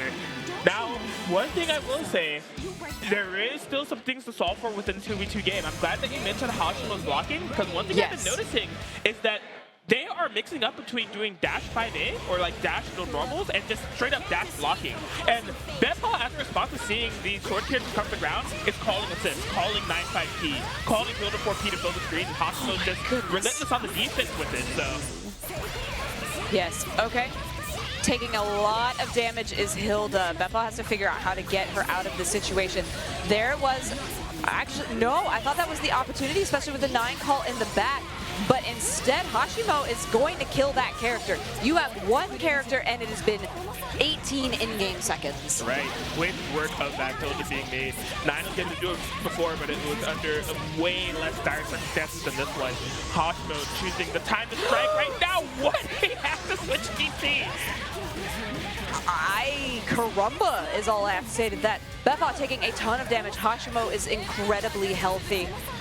Trying to build something, nope. Gonna be able to get the Aurier in there. Weiss cleans it up very fast. What a response. Precise, pristine gameplay here from Hashimo. You just get to see exactly what they are capable of when it comes to just this onslaught of sword normals and just really what a wonderful thought. the confidence that Hashimo plays with is just something to note. Like, they are super aware of all the different matches that may come into play if they need to go more rush down, if they need to slow things down. Right. It's phenomenal. Masterclass. It is. It certainly is. So we're 1-1 right now. A much better start for Hashimo. Okay. I was gonna say it was a better start for BePaw, but then he ended up taking BePaw took a ton of damage there. Yeah, a ton of things happening there. BePaw trying to look for a push block to get out of the pressure situation for Hashimo. Smartly calling that really far-reaching Aurier 5P. And it's been doing a ton of options to make sure that they are constantly under pressure. BePaw, burst, DP, really anything. Push block to try to get out of pressure. Hashimo relentless. I know. I mean, I said we keep saying that word, but there's no better word to describe what Hashimo is doing right now. BePaw finally with an opportunity. Great combo. Builds up almost, did just build up 2 spell, and then sets up the unblockable. Hashimo tried to forward tech out of it, but still got caught by the Morganite. Right. Yeah, smart, because I do think Aurier is one of the characters that via super may have an escape option out of the unblockables. BePaw smartly not actually committing to it. Now we are back within this mid-range. This is where BePaw needs to be. Just avoid that, you know, forward advancing neutral gameplay that Hashimo's been able to implement and keep these short characters away. Okay, gonna use the air. Just try and get something going on. Get them away. There was a brief. I think there was a brief reject in there. There it was again. Getting out of that cross combo situation and then switches into 9. Gonna do some damage here. Oh! Yeah, forward tech, back tech. Interesting. Well, I think it was just the back tech into the corner. Weiss is now stuck, taking a lot of damage here. This combo in the corner is so comfortable for BePaw. Yeah, what a way to get it too. Just raw 2-4-8 with the hill of 4P in the back in order to close out. That has to be super unexpected for Hashimo to show that much aggression directly with 9 the Phantom. And now Hashimo on the solo. If you confirm this, are you serious? I don't know if it'll be enough to kill though, but that was an insane area confirmation. That's not easy to do with Aurier. No. Just such precision from Hashimo. Immediate DP comes out from BePaw, puts another one on the board. I know that BePaw wants to stay on this winner's side. I know that they want to win this. I'm gonna be real, because they told me. Yeah. I mean, that's not any sort of like dreamt up scenario. They said, I want to win BBTAG today. Yeah. And so far, up 2. But Hashimo has made such great adjustments just like this. The round start pressure from Hashimo is so scary. Yeah, that round start interaction is actually extremely interesting. Hilda has very slow normals, so when it comes to some of those short characters that have on a 5-minute long reach disjoint, she's kind of stuck, but she does have one escape, and it's Hilda JC. It was the first time it was shown that Hashimo knows the counterplay, takes to the skies and immediately sniper down. That was so good. Nice combo coming out here on the Hilda from BePaw. Side switch, and good lord, where are you getting hit from? Everywhere, approximately all directions. Okay, here comes Hashimo, making sense of the chaos here. Yeah, the more that Hashimo's going to be able to lock down than just avoid BePaw calling off these sets and filling the screen with garbage, the better off they're going to be. Could not keep a first hit to 9, that's coming safely. Okay, the orb comes out, side switch, hit with Weiss. There's a lot of meter on the side of Hashimo as well. Oh, tech got out of the combo, but a throw, very nice. There was some good blocking coming out from BePaw, so, you know, throw, great choice to make in that situation. A jump, so many jumps! Oh, what a clutch teleport there from BePaw. That's one way to get around the disjointed air normals. Just info your way out of them. Okay, force the tag into Hilda. Hashimo navigating them perfectly, but no, these pesky sword characters not alive for me to control the skies. How dare you? But it's not going to kill. Hashimo is going to have to use those other bars to get Hilda out of there. And it doesn't, oh my gosh, it doesn't matter. I don't know, you died, you exploded, you have been eviscerated, eliminated, and we are now 2-2. No one blocked that. No one blocked that. Don't even try to tell me that you blocked that. No. What happened? That's one of those things that you have to go back and do it in slow motion because legitimately it happens so quickly that if you blinked, you missed it. Hashimo so comfortable with all the tools, utilizing that Aurier 4P in such creative ways as a matter of pressure, as a matter of defense, and as a matter of mix-up. Anything and everything catches the low. BePaw in trouble. BePaw is in trouble. Did manage to get out of that situation, switches into 9, putting that corner, these corner combos, so good. The unblockable comes out. Now Hashimo, the one in trouble. Look at how much life Weiss is losing. Had to put the reject out there. Yes, so smart to use the fifth projectile info. Oh, wow! Threaten the ideology of the unblockable Atkins with double low. Oh, that's down here, massive. That's massive for BePaw. But Hashimo is so good at playing Aurier. Oh my god, yeah, did not commit to anything. That's gonna super! Not enough info to get through there! BePaw throwing anything and everything, just get out of my face! Maybe it would have been a smarter idea to activate Razzo to try to punch that 9 super, but just not agree with that interaction. I can't believe you. My goodness, what an assist from Hilda. It's launching Aurier into the air, putting it back in this corner situation, building up all of that bar. What a way to avoid! BePaw, so wise the way they closed that out. They've been showing so many options within setting up that unblockable, and they were doing the layer 2s way ahead of time. Double low. That time, opting to block and not actually go for the unblockable, knowing that Hashimo would have super in order to get out of the unblockable situation, then punish accordingly. Next level decision making. That was great! It was so good! I mean, man, that went beyond expectation. We saw adaptation, outplay, active growth, the decision making. It was such great gameplay. What a winner's finals. Yes. I mean, that could have easily been grands. Any of our next couple of matches could easily be grands. We are going down, though, to loser semis, where Chopsuey and Razzo are waiting to play each other. Then they're going to have to fight Hashimo. Yes, we are in the nitty-gritty here where, you know, this is combo breaker, but we're going to be seeing some heartbreakers here really soon with where we see these placements land. But yeah, BePaw, the hometown hero. Look, I know Just the Kid was able to take Street Fighter V. They're also a hometown hero. BePaw has to be feeding off that energy, saying, you know what, I want to do it for BBTAG too.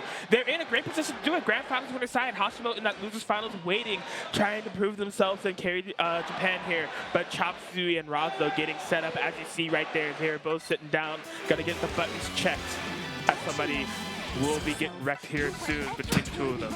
It's true. Oh my goodness. I'm trying to think ahead because you always sort of need to think about, well, if this person wins and they have to fight this, how do they do this? Blah, blah, blah. You know, so I'm thinking, this is really what I'm thinking about. If Razzo beats Chopsuey, how does Razzo fight into Hashimo?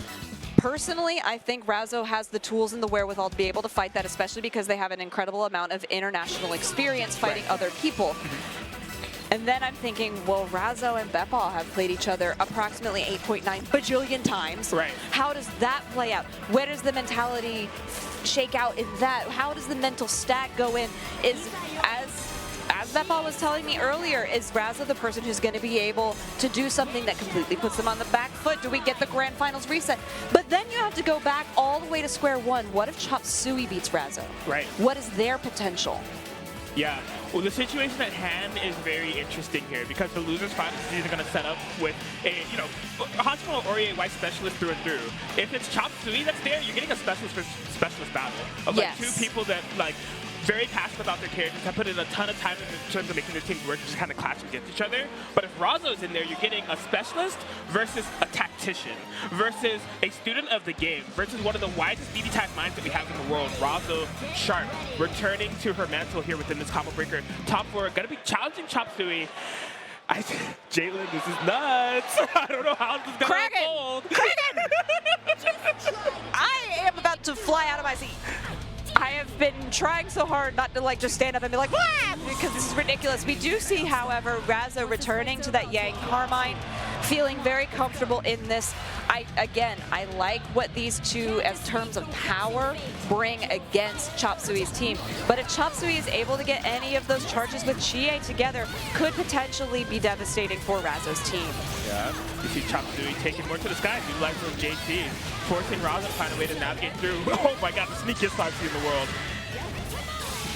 Certified 5C user. Bing bong.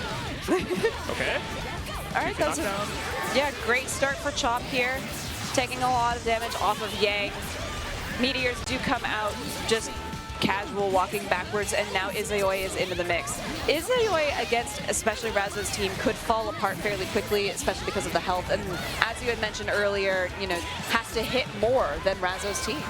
Yeah, the reason why I think Chopsuey was going a little bit more Chie-centric in the beginning is because of like game JD.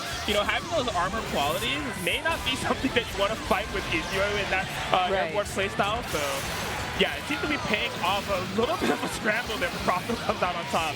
Uh-oh. Yang came back in, Carmine came back in.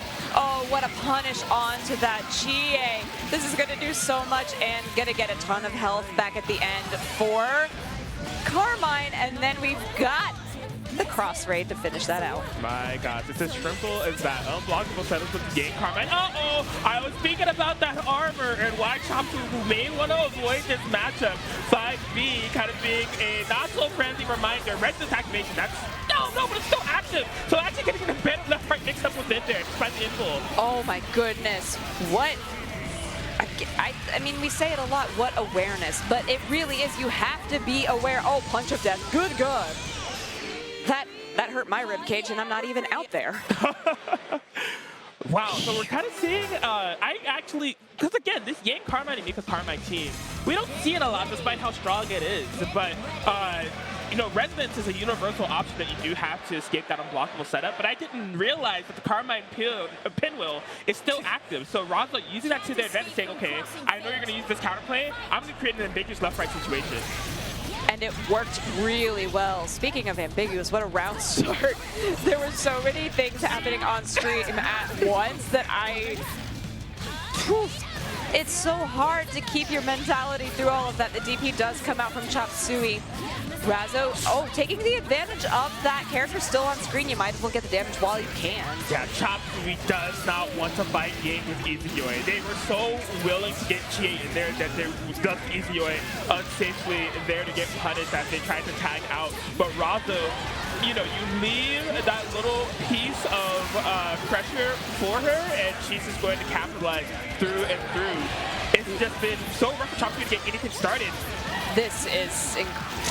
You're right, there's nothing else to say about that because Chopsuey hasn't been able to set anything up, and Razzo is making sure that isn't possible. The Meteors do come out from Chie and a Resonance right afterwards. Oh my God, air is all around here from Chopsuey, but Razzo doesn't have to commit anything too crazy. They've already done the job of taking down Chopsuey's signature character, and now look, gonna be able to get the cross raid finish, and Razzo goes up 2 games over Chopsuey now. You don't see cross raid terribly frequently, but when you do, You're like, man, that is a thing that exists in this game, and it worked real well in that situation. Well done.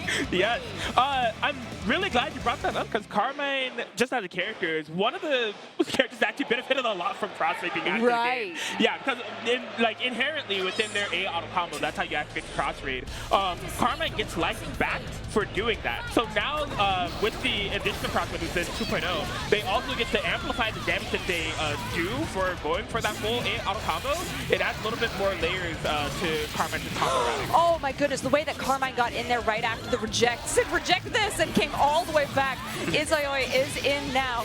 What an incredible DP though, trying to get something started here. And Carmine, little low, that is because partially that he has to spend life to use his skills, but Chopsuey trying to make sure that he's not part of the situation. Yeah, here it is, Chopsuey, some of the most notable presence that they've been able to have in this matchup. Okay, trying to use that Jason creates some OT. Razzo waking up with violence. 5B swinging away. Yeah, this is definitely a lot of violence. Oh, we burn. Rules are made to be broken yet again as Yang is in that semblance or territory on the life totals. Okay, starting out the back with the Carmine pinwheels. Nice cross combo there from Razzo. Gonna be able to get a lot of this damage in. Carmine getting, whoa my god, that was a lot more health than I thought he was gonna get. That's why cross rate is really good for Carmine. It's, yeah. Understandable. It's just deceptive how much health he can get back from that. Chopsuey, though, is going to make sure that he is no longer an issue. Takes him off of the board, but Yang in semblance plus resonance is terrifying. This is huge. I don't think Razzo can confirm a kill off of this, but there's a massive amount of damage to do on Izayoi. Just run up Resonance to try to Chopsuey will call for DP. No dice. Chopsuey staying very stable on their toes. I don't know if you can kill from this, but it seems like Chopsuey's gonna try. Chopsuey is really trying, but Yang getting all of that health back. Razzo said, I don't care, I'm going to run you down. So much damage, still has 2 bars. Are you kidding me? Chopsuey blocked. Chopsuey blocked. Razzo really said, I dare you to press a button. Oh my gosh, just trying to get the massive call. Look at that. She was like, yeah, okay, fine. I'll hold that. You have to hold that. Basically, I think because of the armor properties of that super specifically there for Yang, if Chop had done throw or DP, that might have been a massive dub and hard read there from Razzo. That would have been disgusting. Yes. Like, I'm not even gonna lie to you. If Chopsuey had pushed a button and Razzo just raw supered and killed him, it's powerful. Yes. Look at the difference in Razzo's gameplay, using all of those projectiles from the air, trying to catch something out, but unfortunately, Razzo was the first to be caught out. Chopsuey really feeling that confidence from the last win. Yeah, Yang Firecracker, the airborne projectile, can be great impacting on this, but she has a lot of recovery coming down, so Chopsuey able to take advantage of that, and this is, man, you gotta be, feeling a little bit more confident for Chopsuey right now. You're really able to put a dent within this Yang Carmine comp that Razzo's been implementing thus far when it looks just borderline unstoppable within the first 2 games. It did. It certainly did. Semblance is now active for Yang. Carmine on the table. Was able to catch with that the Yang DP, but Chopsuey back in the driver's seat. Big DP hits both characters. The grab onto Chie. This is going to create excellent corner pressure for Razzo. Switches into Yang. So much damage. Brings the Carmine back in. What a setup. What a catch. What do we have here? We're going to put the puddles down and then take Chie out. No, there it is. Yeah. Once again, cross raid. Not even opting to do a burst because the reality of this team is so long as Razzo's execution is on point, even if you burst in Izayoi, she's just going to get a blockable loop as well. So Chopsuey just cut the losses and said, I believe that Razzo would have the execution for that. I'm just going to go in with my girl and try to make this happen with as much life as possible. I won't risk the burst. It was a smart move, honestly. You got to be able to make those sort of split-second decisions in these kind of games. Razzo just running in, trying to threaten the space. I'm surprised that we haven't seen more of the projectiles being thrown. Oh my gosh, DP, what a catch. In 2023, Razzo, you don't got to do it like this. Oh, we know what's coming. Was it this time? No. Blocking with Carmine on the front. I think Razzo's just got a ticket to losers finals with the 3-1 victory over Chopsuey. You should cheer it in the background. Yeah. cheer for each other. I love that. Oh my god, I'm kind of glad that we didn't switch back to camera for us right after that was done, because my jaw was on this desk. That exchange was ridiculous. Razzo's ability to clutch it out when everything looks so dire is ridiculous, but nothing is going to be ridiculous as these losers and grands coming up right after this. Stay with us. Yo, you see? From 68 entrants to 16 to 8 and now to 3. We are here at Combo Breaker 2023 for our BlazBlue cross tag battle. Top 8 as it moves along. We are within the final stretch here. Losers and grand finals awaits us. Are you ready, Jaidlyn? No, I'm not. I am going to be real with you. I am not ready for this. Hashimo versus Razzo is on deck. They are sitting. They are ready. But I am not ready for what is about to happen. Let's take a look at the bracket before we get into that. Losers finals, Hashimo versus Razzo. The winner of this will advance to fight BePaw, which is equally as scary. Now, we've talked about it already. BePaw and Razzo fought a ton. We did see that winners finals where Hashimo and BePaw fought. And in case you were not here or if you forgot, it was 3-2 in favor of BePaw, but man, was that close. Yes. BePaw is in this position to where it's just like, I don't think they have a favorite of who they want to see win this, right? Maybe like they would want to fight Hashimo again just because of the lack of experience against each other. But again, winners finals was so close. But It Razzo was. is like one of the biggest demons that BePaw has in the universe. So like either Right. way, it's going to be a massive mountain to overcome. Okay.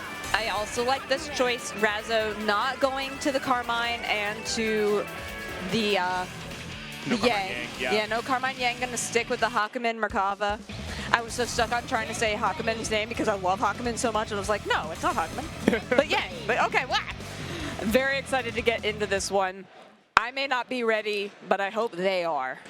Yes, Hashimo, the Aurier Y specialist, the passion, just the amount of love that they put into this team to get them all the way here in top 3 of Combo Breaker. But All the way here from Japan. yes, from Japan, we should absolutely note that. But they have to finish the story, the last chapter here, if they want to bring the dub and that beautiful Combo Breaker trophy back to Asia. Razzo making an amazing return to form here with the BlazBlue cross tag battle for this cross or Combo Breaker top 8. We're here, losers finals.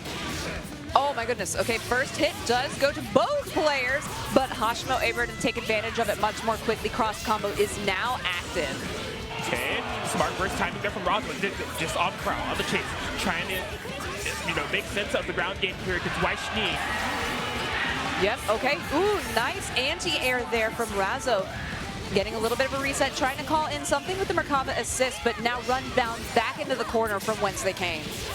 Oh my gosh, and Hashimo so clean with the Aurier 4P usage, this time enabling a neat little confirm, not the most amount of damage, low overhead, that's illegal.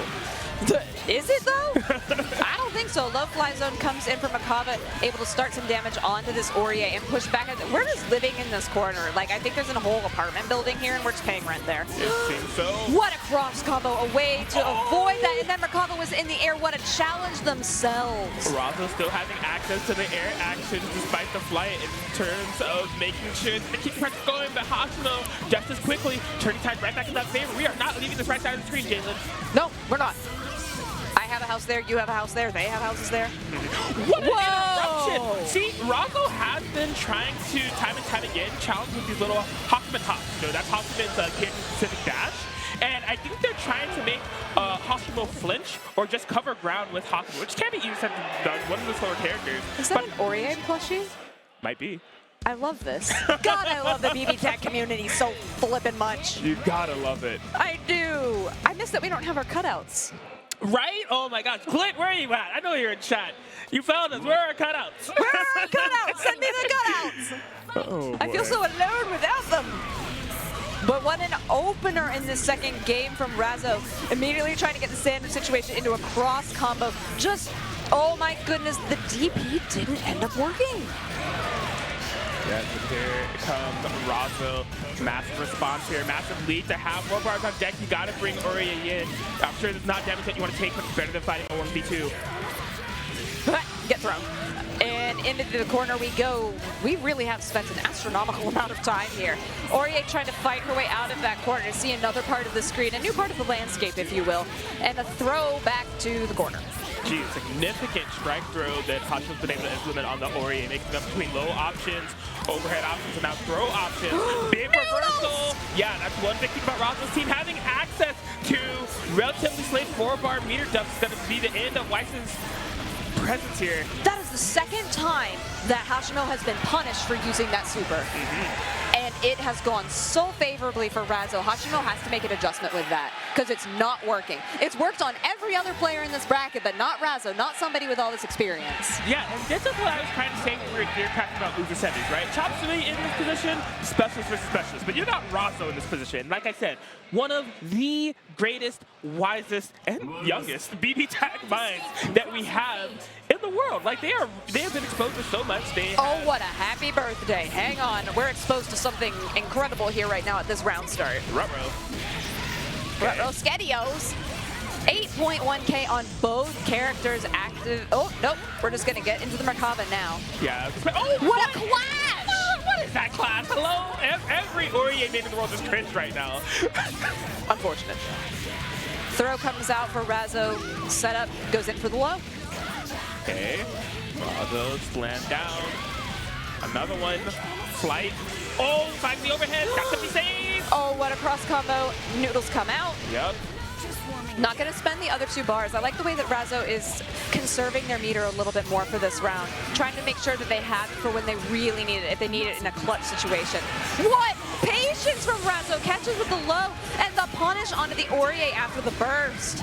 The little shimmy there. It's like Razzo has implanted Leo Wi-Fi into the game, and it's on Hakumen's sprite right now, the way that they're having this phenomenal ground game.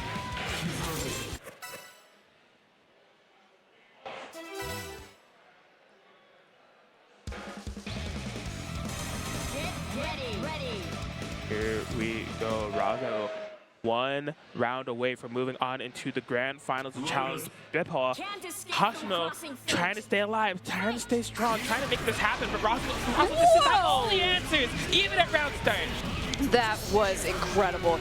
Noodles coming out, cross combo is active, and then this is ridiculous. This is utterly ridiculous. Oh. Huge drop from Razzo, actually, who was going to be able to put Weiss in a very uncomfortable situation. Hashimo finding a great chance to breathe. Oh, no! He left Weiss in the distance. Okay. Oh, my goodness. Okay, the high-low is coming out. Merkava came in. Punish onto Merkava. This is a lot of damage. Ooh. Oh, Tech's out of it. Why are your arms so long, Merkava? Why? Noodle Boy flying across the screen. Okay, yeah, gets Weiss out there. Then we see the light of day for now. But Razzo trying to close out. What an up back of Hashimo. That was incredible. All right, coming in now. Hashimo needs a kill. They want to get it on Merkava. The overhead. Gonna keep it first safe. Yeah, what a clutch action switch there from Hashimo. We're so aware. We're so ready. Hashimo is so ready. How are you this ready? All right, they do have enough meter if they want to close it out. They're going to spend all of it. Yeah, you've got to. You have to take that out. Merkava, though, coming in. A lot of resonance. Just wake up, DB. Yes, exactly what Hashimo was looking for. They just need the A kill. It didn't matter which character. So, no! My gosh. The DP, Hashimo's going to take that all day. I need to get air-to-air confirmed, but way tougher than this. They're going to get a just simple DP punish in order to bring it to a 2-2 situation.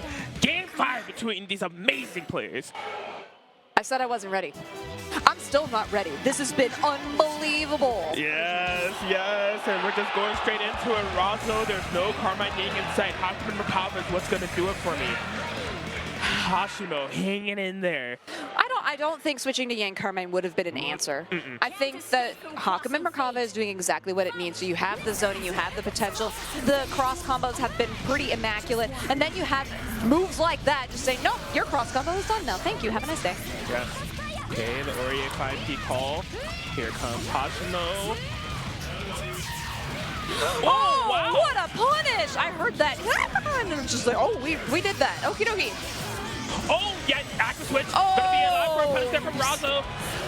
So smart, absolutely genius decision from Razzo in that moment. Yeah, they just got the partner meter back. Wow. Brought in Aurier. I thought that Razzo was going to be able to get the punish on that.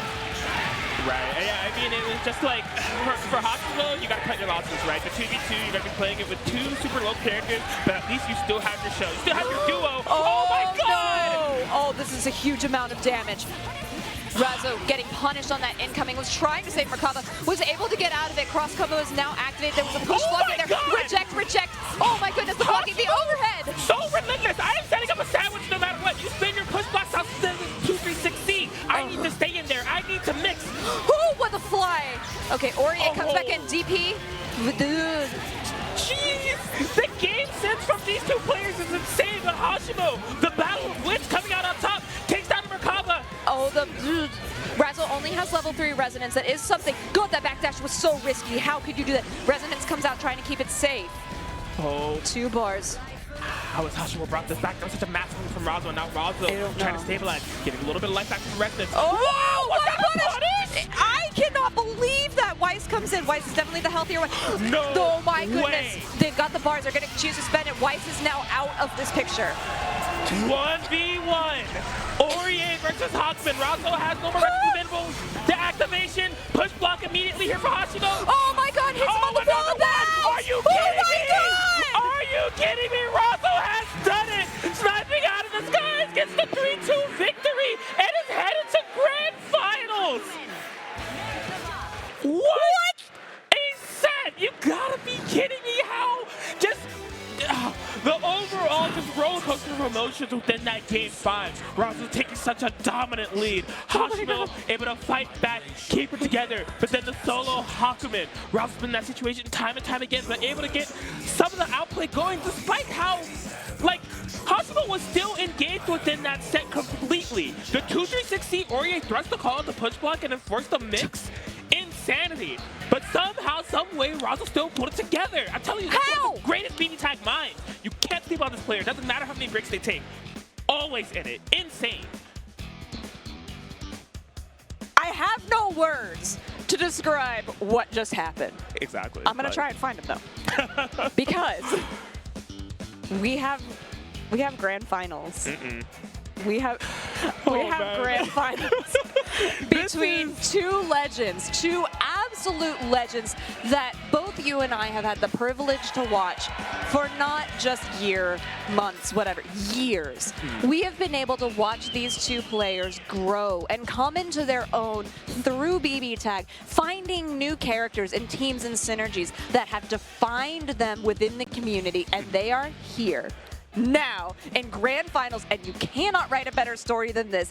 BePaw versus Razzo, grand finals for Combo Breaker 2023. It's just a poetic ending that we're having here, and it's just like the battle here that we have in front of us.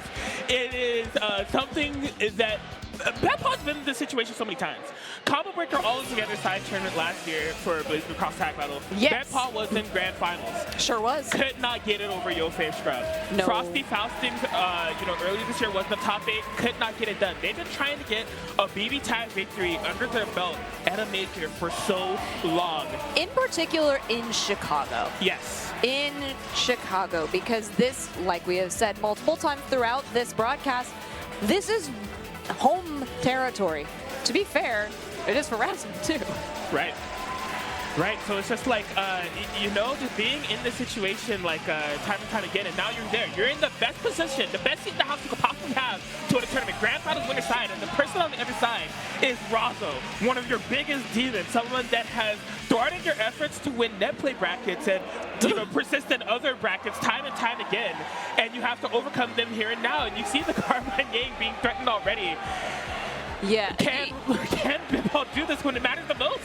That is the question, and BePaw sitting there hesitating. Who are they going to pick as their second character? Yes, we got the Hilda. The Hilda is basically guaranteed. There was a brief hover over Mika, but we got the Chie on the screen.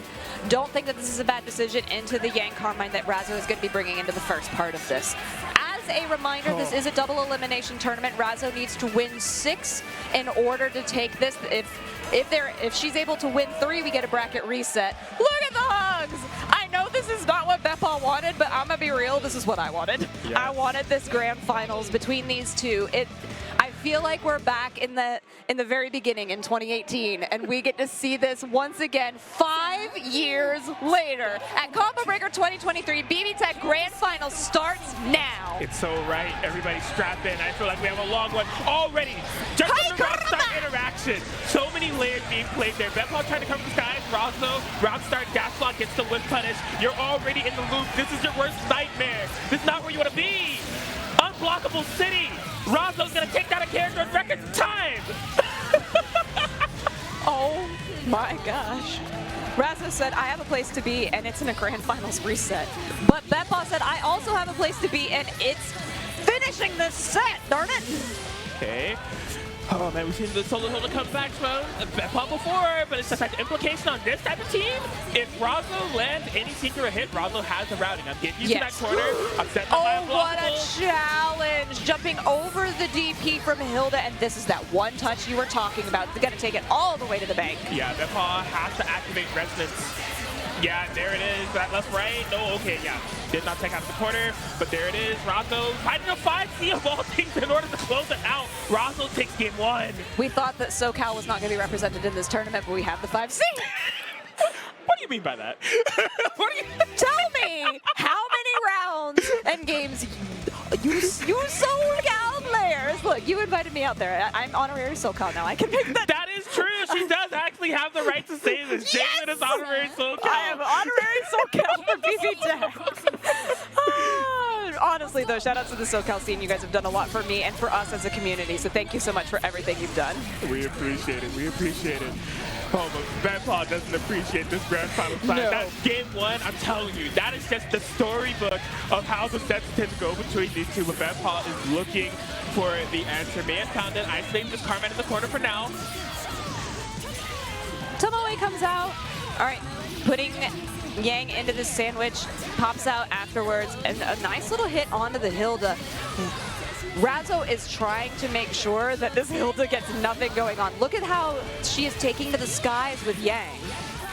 Yes. Oh, okay. 2B, nothing. BePaw, one step ahead. DP punish. Cross combo after Chie flies across the screen. Oh, hit with Tomoe afterwards. It's gonna do a lot. Yep, gonna use that cross ray to clean it up. There it is. All right, BePaw takes down the Carmine. Just have the Yang to worry about now. JC's all across the board, just taking it nice and slow at their pace. I love that they did not challenge. They knew the rest of this was coming. The easiest side pop in the world does not even go for it. Hill 4P does the job, but can't get the kill for it. Ooh, meteors come out. Yang has to duck, just trying to stay away from it. Not in semblance yet. Still finishing out that resonance, has 4 bars, it's about to run out. All right.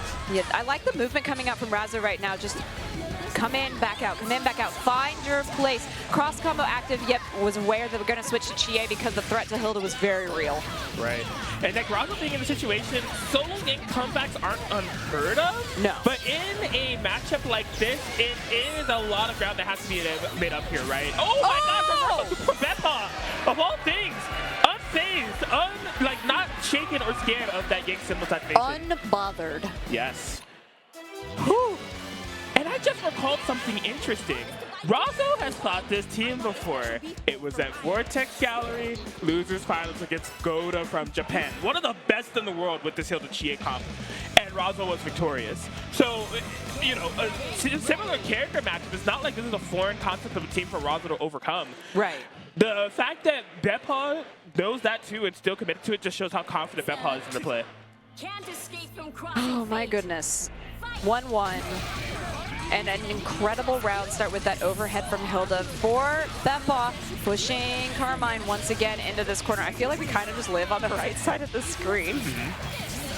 Great reject, just trying to get that pressure. Once again, cross combo is activated. Immediate change into Chie and punishing this Yang.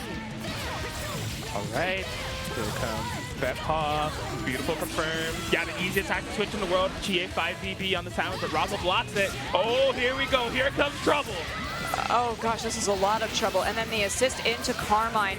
Gonna go, it was set up to put the puddles. Yep, puddles on the other side. Yang comes back out and immediately just so much damage afterwards. Chie comes in and the punish in just instantaneous. I love that Razzo didn't even set up the unblockable there. They knew that BePaw be afraid and just baited out the burst, made a really messed up situation for BePaw to be in. Now they drained down so much of the life bar. The full character until it's down and just DPs on the incoming. What informed this decision, Razzo? No thoughts, only DP, only button. And you know what? It worked. Wow, those last couple of the seconds and those exchanges were very intense. But the decision making was so calm and collected from Razzo, and everything worked. Oh, we're already going to see a character change, are we? You're shaking your head, why? I'm trying to figure out where BePaw's going to go with this. I mean, the possible partners in the rotation here for BePaw that I can possibly imagine is either Chie, 9, or Yuzu, right? Okay. Looks like they're going to go for 9. All right. And, I mean, this is the comfort pick for BePaw. It's been able to do a ton of work for them within the top 8. But they grant this set time and time again. Like, Razzo knows how to fight this team. Like, Razzo does know how to fight this team, but as you said, this is a comfort pick for BePaw, and there's something to be said for being comfortable when you're in this position. I know BePaw doesn't want to get this reset. Honestly, I feel like if this goes to a Grand Finals reset, the mentality is going to be gone. Right. We talk about mentally taxing situations. It can't be more mentally taxing than having Razzo reset the bracket. During, like, this is your time. Your time to shine. You've been running this for so long. You don't want to run to the roadblock in the form of Razzo. Here comes BePaw laying it all down. Razzo with the burst. Yeah, had to burst there. I mean, it was a good place to burst, and then the DP hits both characters for Razzo. Razzo wants this reset as quickly as possible because I'm sure she knows as well as the rest of us that if they can get this reset, it's gonna be pretty much curtains for BePaw. However, this comfort pick is coming out clutch, and Carmine was hit by the unblockable. Yeah, amazing patience and counterplay there from BePaw, even down to the last hit. Only the 2C was trying to bait a burst, but Razzo did not bite, so did not actually find an opportunity to kill Carmine. This happy birthday is crucial. They got just built 4 bars too. This is so troublesome of a situation. Pretty much from the moment that happy birthday happened, this entire sequence was pretty much canned. You're losing a character. The unblockable set was coming. You have no escape. Can't escape from crossing Carmine, because now going to close it out with the other super, take Hilda out. Carmine now in the back, Yang jumping what's going to come in on the incoming. Oh, just gets right out of dodge. Wasn't able to take advantage of the Morganite because Yang was too far away. Man, and I just gotta say, I saw the stage camera. BePaw's been shook their head vigorously for 10 seconds straight. But Razzo with the clutch reaction to the 5B with the burning gold super, blazing her way into a Grand Finals reset here for the BBTAG at Combo Breaker 2023. Did you hear the entire audience go, oh, when that super came out? We're probably a good 30, 40 feet away, and I could feel that energy. If you are at home and you are excited about what you're about to see, go ham in chat. Just get excited. We are Grand Finals reset here at Combo Breaker 2023. Everybody is on the edge of their seats, us included. Yes, that is 100%. BePaw. Throughout their game, throughout their trajectory as a fighting game player, they have a lot of opportunity to grow because they're pretty fresh on the scene. This has to be one of the most stressful situations they've ever been. Being so close to closing it out to what you've been aiming for, and Razzo is just not letting up. No, Razzo is just overwhelming oppression right now, pushing BePaw into the left corner for probably what has been the first time this entire time. And then using the 9 teleport to try and get something started. Razzo answering in return. Just the run, the push, the ability to get this mindset where oh my goodness, Razzo is 100% in BePaw's head. Yeah, only 2 seconds left on this resonance. Gonna be activating TikTok on the clock. Oh no! There was a hit, so the clock came off. Razzo switches back into Yang, who's incredibly healthy right now. BePaw is running out of resources, has to make sure that they start hitting and building up that spell meter because otherwise 9 is just gutted. Okay. Carrying to the corner, Razzo with the burst. Okay, bringing Carmine back in. Yang hits with the DP. The launcher straight into the waiting hands of Carmine.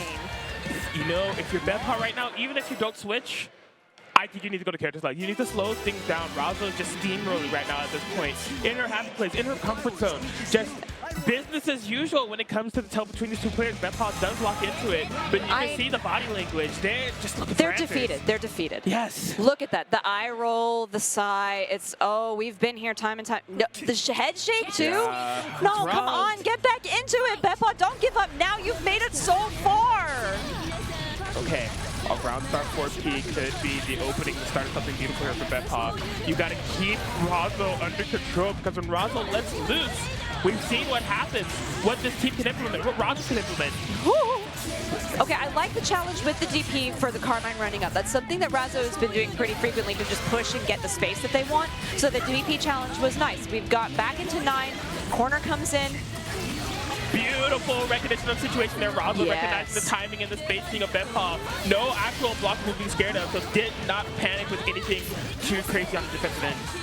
It's unfortunate that unblockable did not work. There was no unblockable, like you said. The spacing wasn't correct. Do you? We do. Okay. She be burning. You're right. You're right, though. But she isn't going to be burning for particularly long. Cross raid comes in, is going to take Yang out of this. Okay. Carmine locked down in the corner. Big instant overhead. Could not quite get it confirmed with Hilda on the opposite end. BePaw is on the runaway game. I love it so much. I love 9. Me too. She's sure, awesome. We both play her. I like the control of the air and the ground space with that projectile coming out from 9. All right. Catching the Carmine, this is huge. This could do a lot for BePaw's mentality if they're able to maintain this oppression. Unfortunately, as soon as I said that, Razzo is coming back in, getting a huge combo of their own, 6.6K. The assist does come out from BePaw. Cross combo is now active. Interesting cross combo activation, and BePaw does not tag it to the 9. Hilda's kind of low. No, I saw it coming from a mile away. If you're taking those type of risks and having no cross gauge available, Carmine dishes out so much solo damage. That Hilda's gone. Razzo is still in it. It's all slipping away. What a punish on the incoming. No. This was BePaw's game to lose, and they're losing it right now. No! The whole room just felt that Razzo taking advantage. They've got 3 bars. They're going to close it with this super. What's the setup afterwards? They just woke up DP! BePaw, one more chance. Does the resistance activation and the JA. Air. Able to seal it out for BePaw in one of those stressful manners. Jaidlyn, it's a game on the board, but at what cost?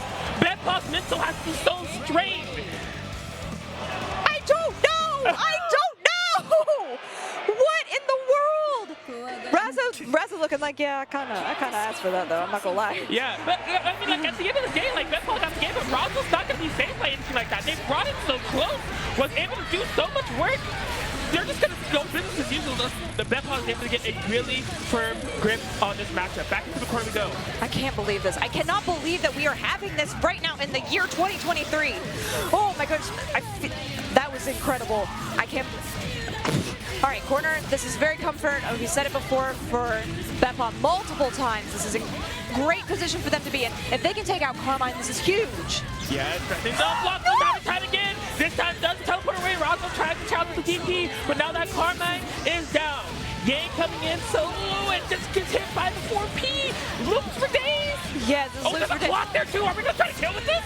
I don't know. And there's only level 1 resonance on the side of Razzo. Razzo still snaps them. No way! You're so optimal. You're so clean. You can't quite get the kill. Oh god, the semblance though. This is incredible. Okay, cross combo is now activated. Are we gonna get the resonance as well? No, there was a push block on that. Oh, geez. No way.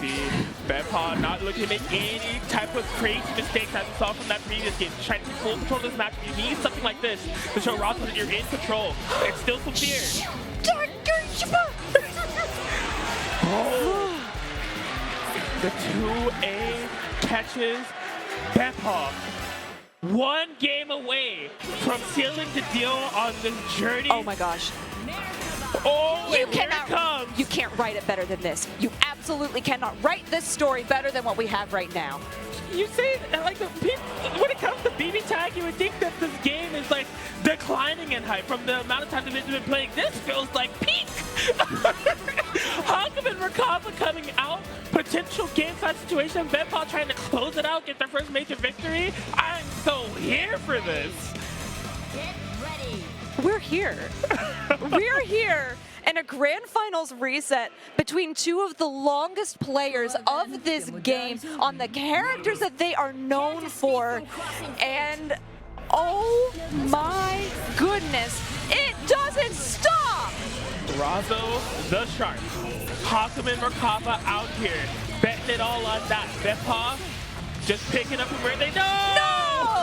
That DP, it worked once. It has not worked since then. You've got to stop. That's an adjustment that I really want to see BePaw do, is just stop throwing that out because Razzo now has the read on it. And this is a risky team to throw things like that at where you're in an unversatile state. They dish out so much damage. You see the cost there for Hilda, well over half her life bar. Oh word? My goodness. Okay.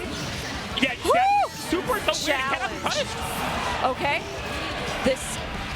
All right, I was not quite sure what was happening. There's a lot of visual confusion, but it does appear that Merkava is getting more of the advantage there. BePaw has taken it to him with this 9, though. This is incredible. We've got a lot of things going on. The flying comes out. Not gonna. Cross combo is just now active. Was reaching for the skies, was trying to get it. All right, BePaw. Proper confirmations in order to get the side swap into the corner. Okay, yeah, there we go. The Morgan That's gotta roll unblockable again. You gotta jump to the skies. Avoid that super. Shoot! Cross combo active for BePaw on this time. Getting a little bit of damage. What a mix-up onto Merkava! Low overhead. BePaw slowly but surely chipping away. Both players still having their shell available. What a clutch throw tech. The DP in order to keep it first safe. BePaw's on the offensive. They're in full flow state. One more character to take down, and BePaw wants to finally finish the story. Don't say anything too soon right now, Crackin, because Merkava is going to do some incredible work if Razzo has anything to say on it. That resonance is building so incredibly rapidly. Look at the meter on the side of Razzo. Hilda comes in, the projectile, the overhead. Oh my goodness! The fast-paced win, please stop for BePaw. Coming back to fight them. Can't find the confirm. That 4-8 could have done it. They got the resonance. They got the resonance. Resonance. We're going to a game 5. You know what it is, the BBTAG. You know how we do it. There is no other way the world had to be fixed. Look at the crowd. They are screaming. They are so excited. Phones are out. Hearts are clutched. I see Rap TX in the background. I love this. We have the whole BBTAG community here and at home. And if you are excited for this game 5, please cheer with us. Show us your support. We feel it here.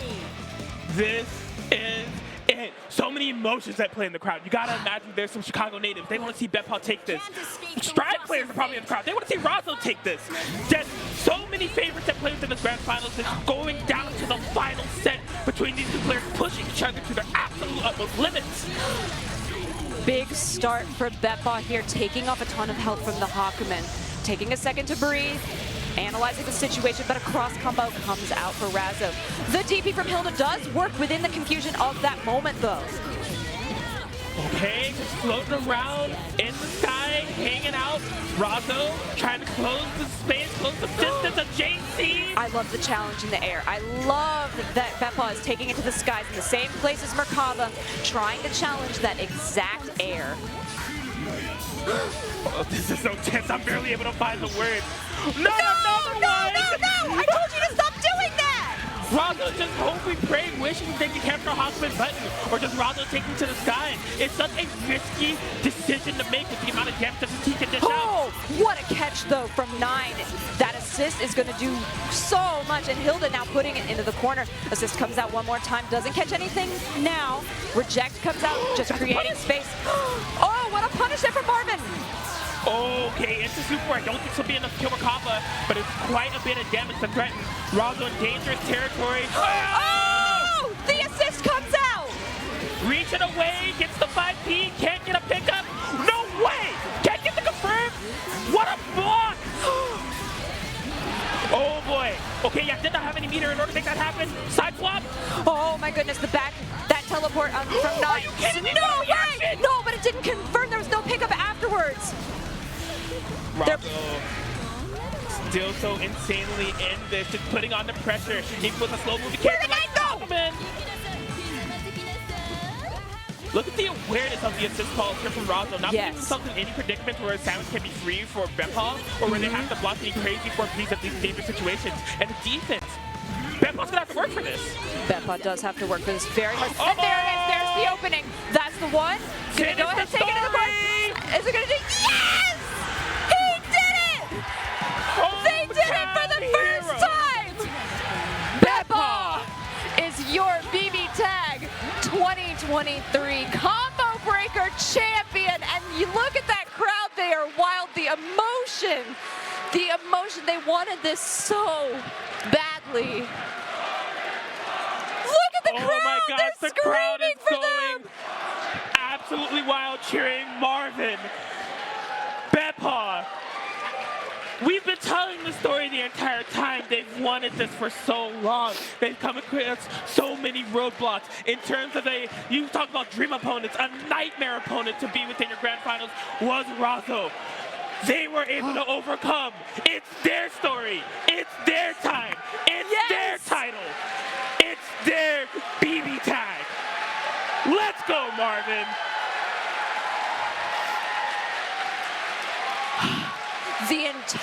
Look how far back that room goes. Screaming for him.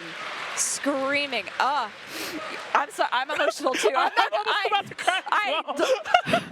Look, if you're at home, if you've been following this for any amount of time, you know how much this meant. Yes. This moment, this is history. Absolutely. This is Combo Breaker. Yes, no coasts, no kings, but we do have BePaw rising on top over all of the fantastic BBTAG competition that we've had this weekend. I could not imagine a better indie. I could not imagine a better top 8. This was just such a phenomenal display of everyone that was here. You know, as we said, a pretty unique top 8 compared to what we had from Frosty's a couple months back, but everyone put on a phenomenal show. I love this community. I love this scene. I love BlazBlue, and I can't believe I was here to call it all with my good friend Jaidlyn. I'm just overcome with emotion at the moment. There's just no words to how much this means for BePaw. Yeah. There's really not. Yeah. There's no words to how much this means for Combo Breaker, for BBTAG, for Chicago. This is something that has been years in the making, years in the works, and there were so many demons that had to be fought throughout that bracket in Hashimo, in Razzo. You just can't talk about enough how huge that was, especially on the bracket reset. I mean, I was being honest. I thought if Razzo reset the bracket that was it. I thought that was going to be the break. I thought we were done. And BePaw overcame so many mental blocks that they have been working on, not just in tag, but in so many other games. Yeah. And they did it, and they proved that they can do it and continue to do it for themselves. Not, yes, for tag, yes, for Combo Breaker, yes, for Chicago, but for themselves. And that is the most important victory that they had here today. Yes, that validation has to feel amazing. Gonna toss it over to the top 8 award ceremony. So we are now looking here at our top 8. One of the most, if not the most spectacular top 8 that I've ever seen in this game. I say it, every time I commentate, that's the best BBTAG I've ever seen. This, hands down, the best BBTAG I have ever seen. It was a banger. It was a banger. Everyone that you see on that stage right now played their absolute hearts out on that stage, and I couldn't be more proud of every single one of them. I know I sound like a dad, but it is what it is. It is. It certainly is. But we are going to get this award ceremony started now. The spectacular top 8 that we have here today. The Neko Arc plushie can't escape from crossing Neko Arc. It's fine. Yes.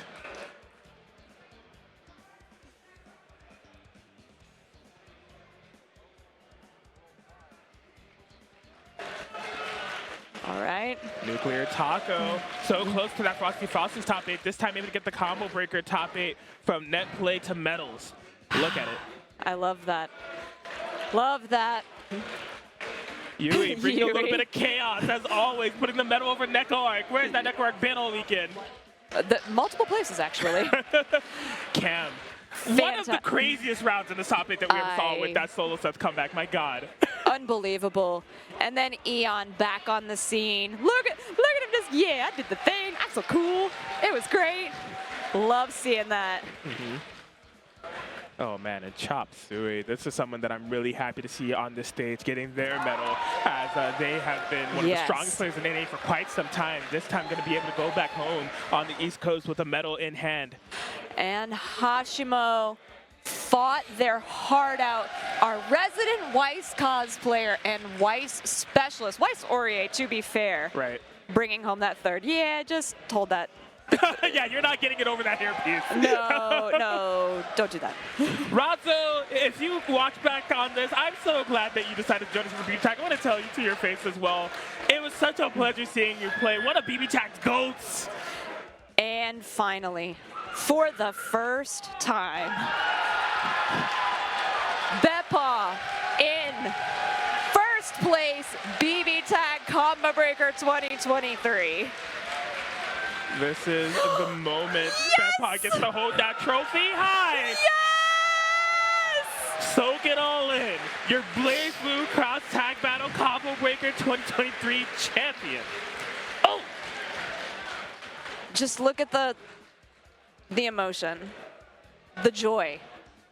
That's what Combo Breaker is about. Creating new stories, telling everyone how great fighting games are and how great they continue to be, no matter how big or small or niche or whatever your community is. This is what we are about. And we got to crown a brand new champion here today. And honestly, could not have been happier that I got to do it with you. I'm so happy that I was able to do it with you as well, Jaidlyn. It's always phenomenal just hammering it up on the mic with you. We did Frosty's and then Combo Breaker, and I can't wait for what else that we can do. BBTAG community, I know it's been 5 years since this game's been out. I know that there's probably no patch in sight. We've been playing on the same version of the game, but I'm telling you, this still felt like peak. We can get much higher. Support every tournament that you see BBTAG is on the lineup for, and long live BlazBlue. We have much more heights to reach. So many players grinding this game, and I'm here for every single moment of it as support, and I hope that you are too. This has been an unbelievable experience. I am Jaidlyn. I'm Crackin Atkins. And we will see you next time for more BBTAG action, but don't go anywhere. There's more Combo Breaker right after this.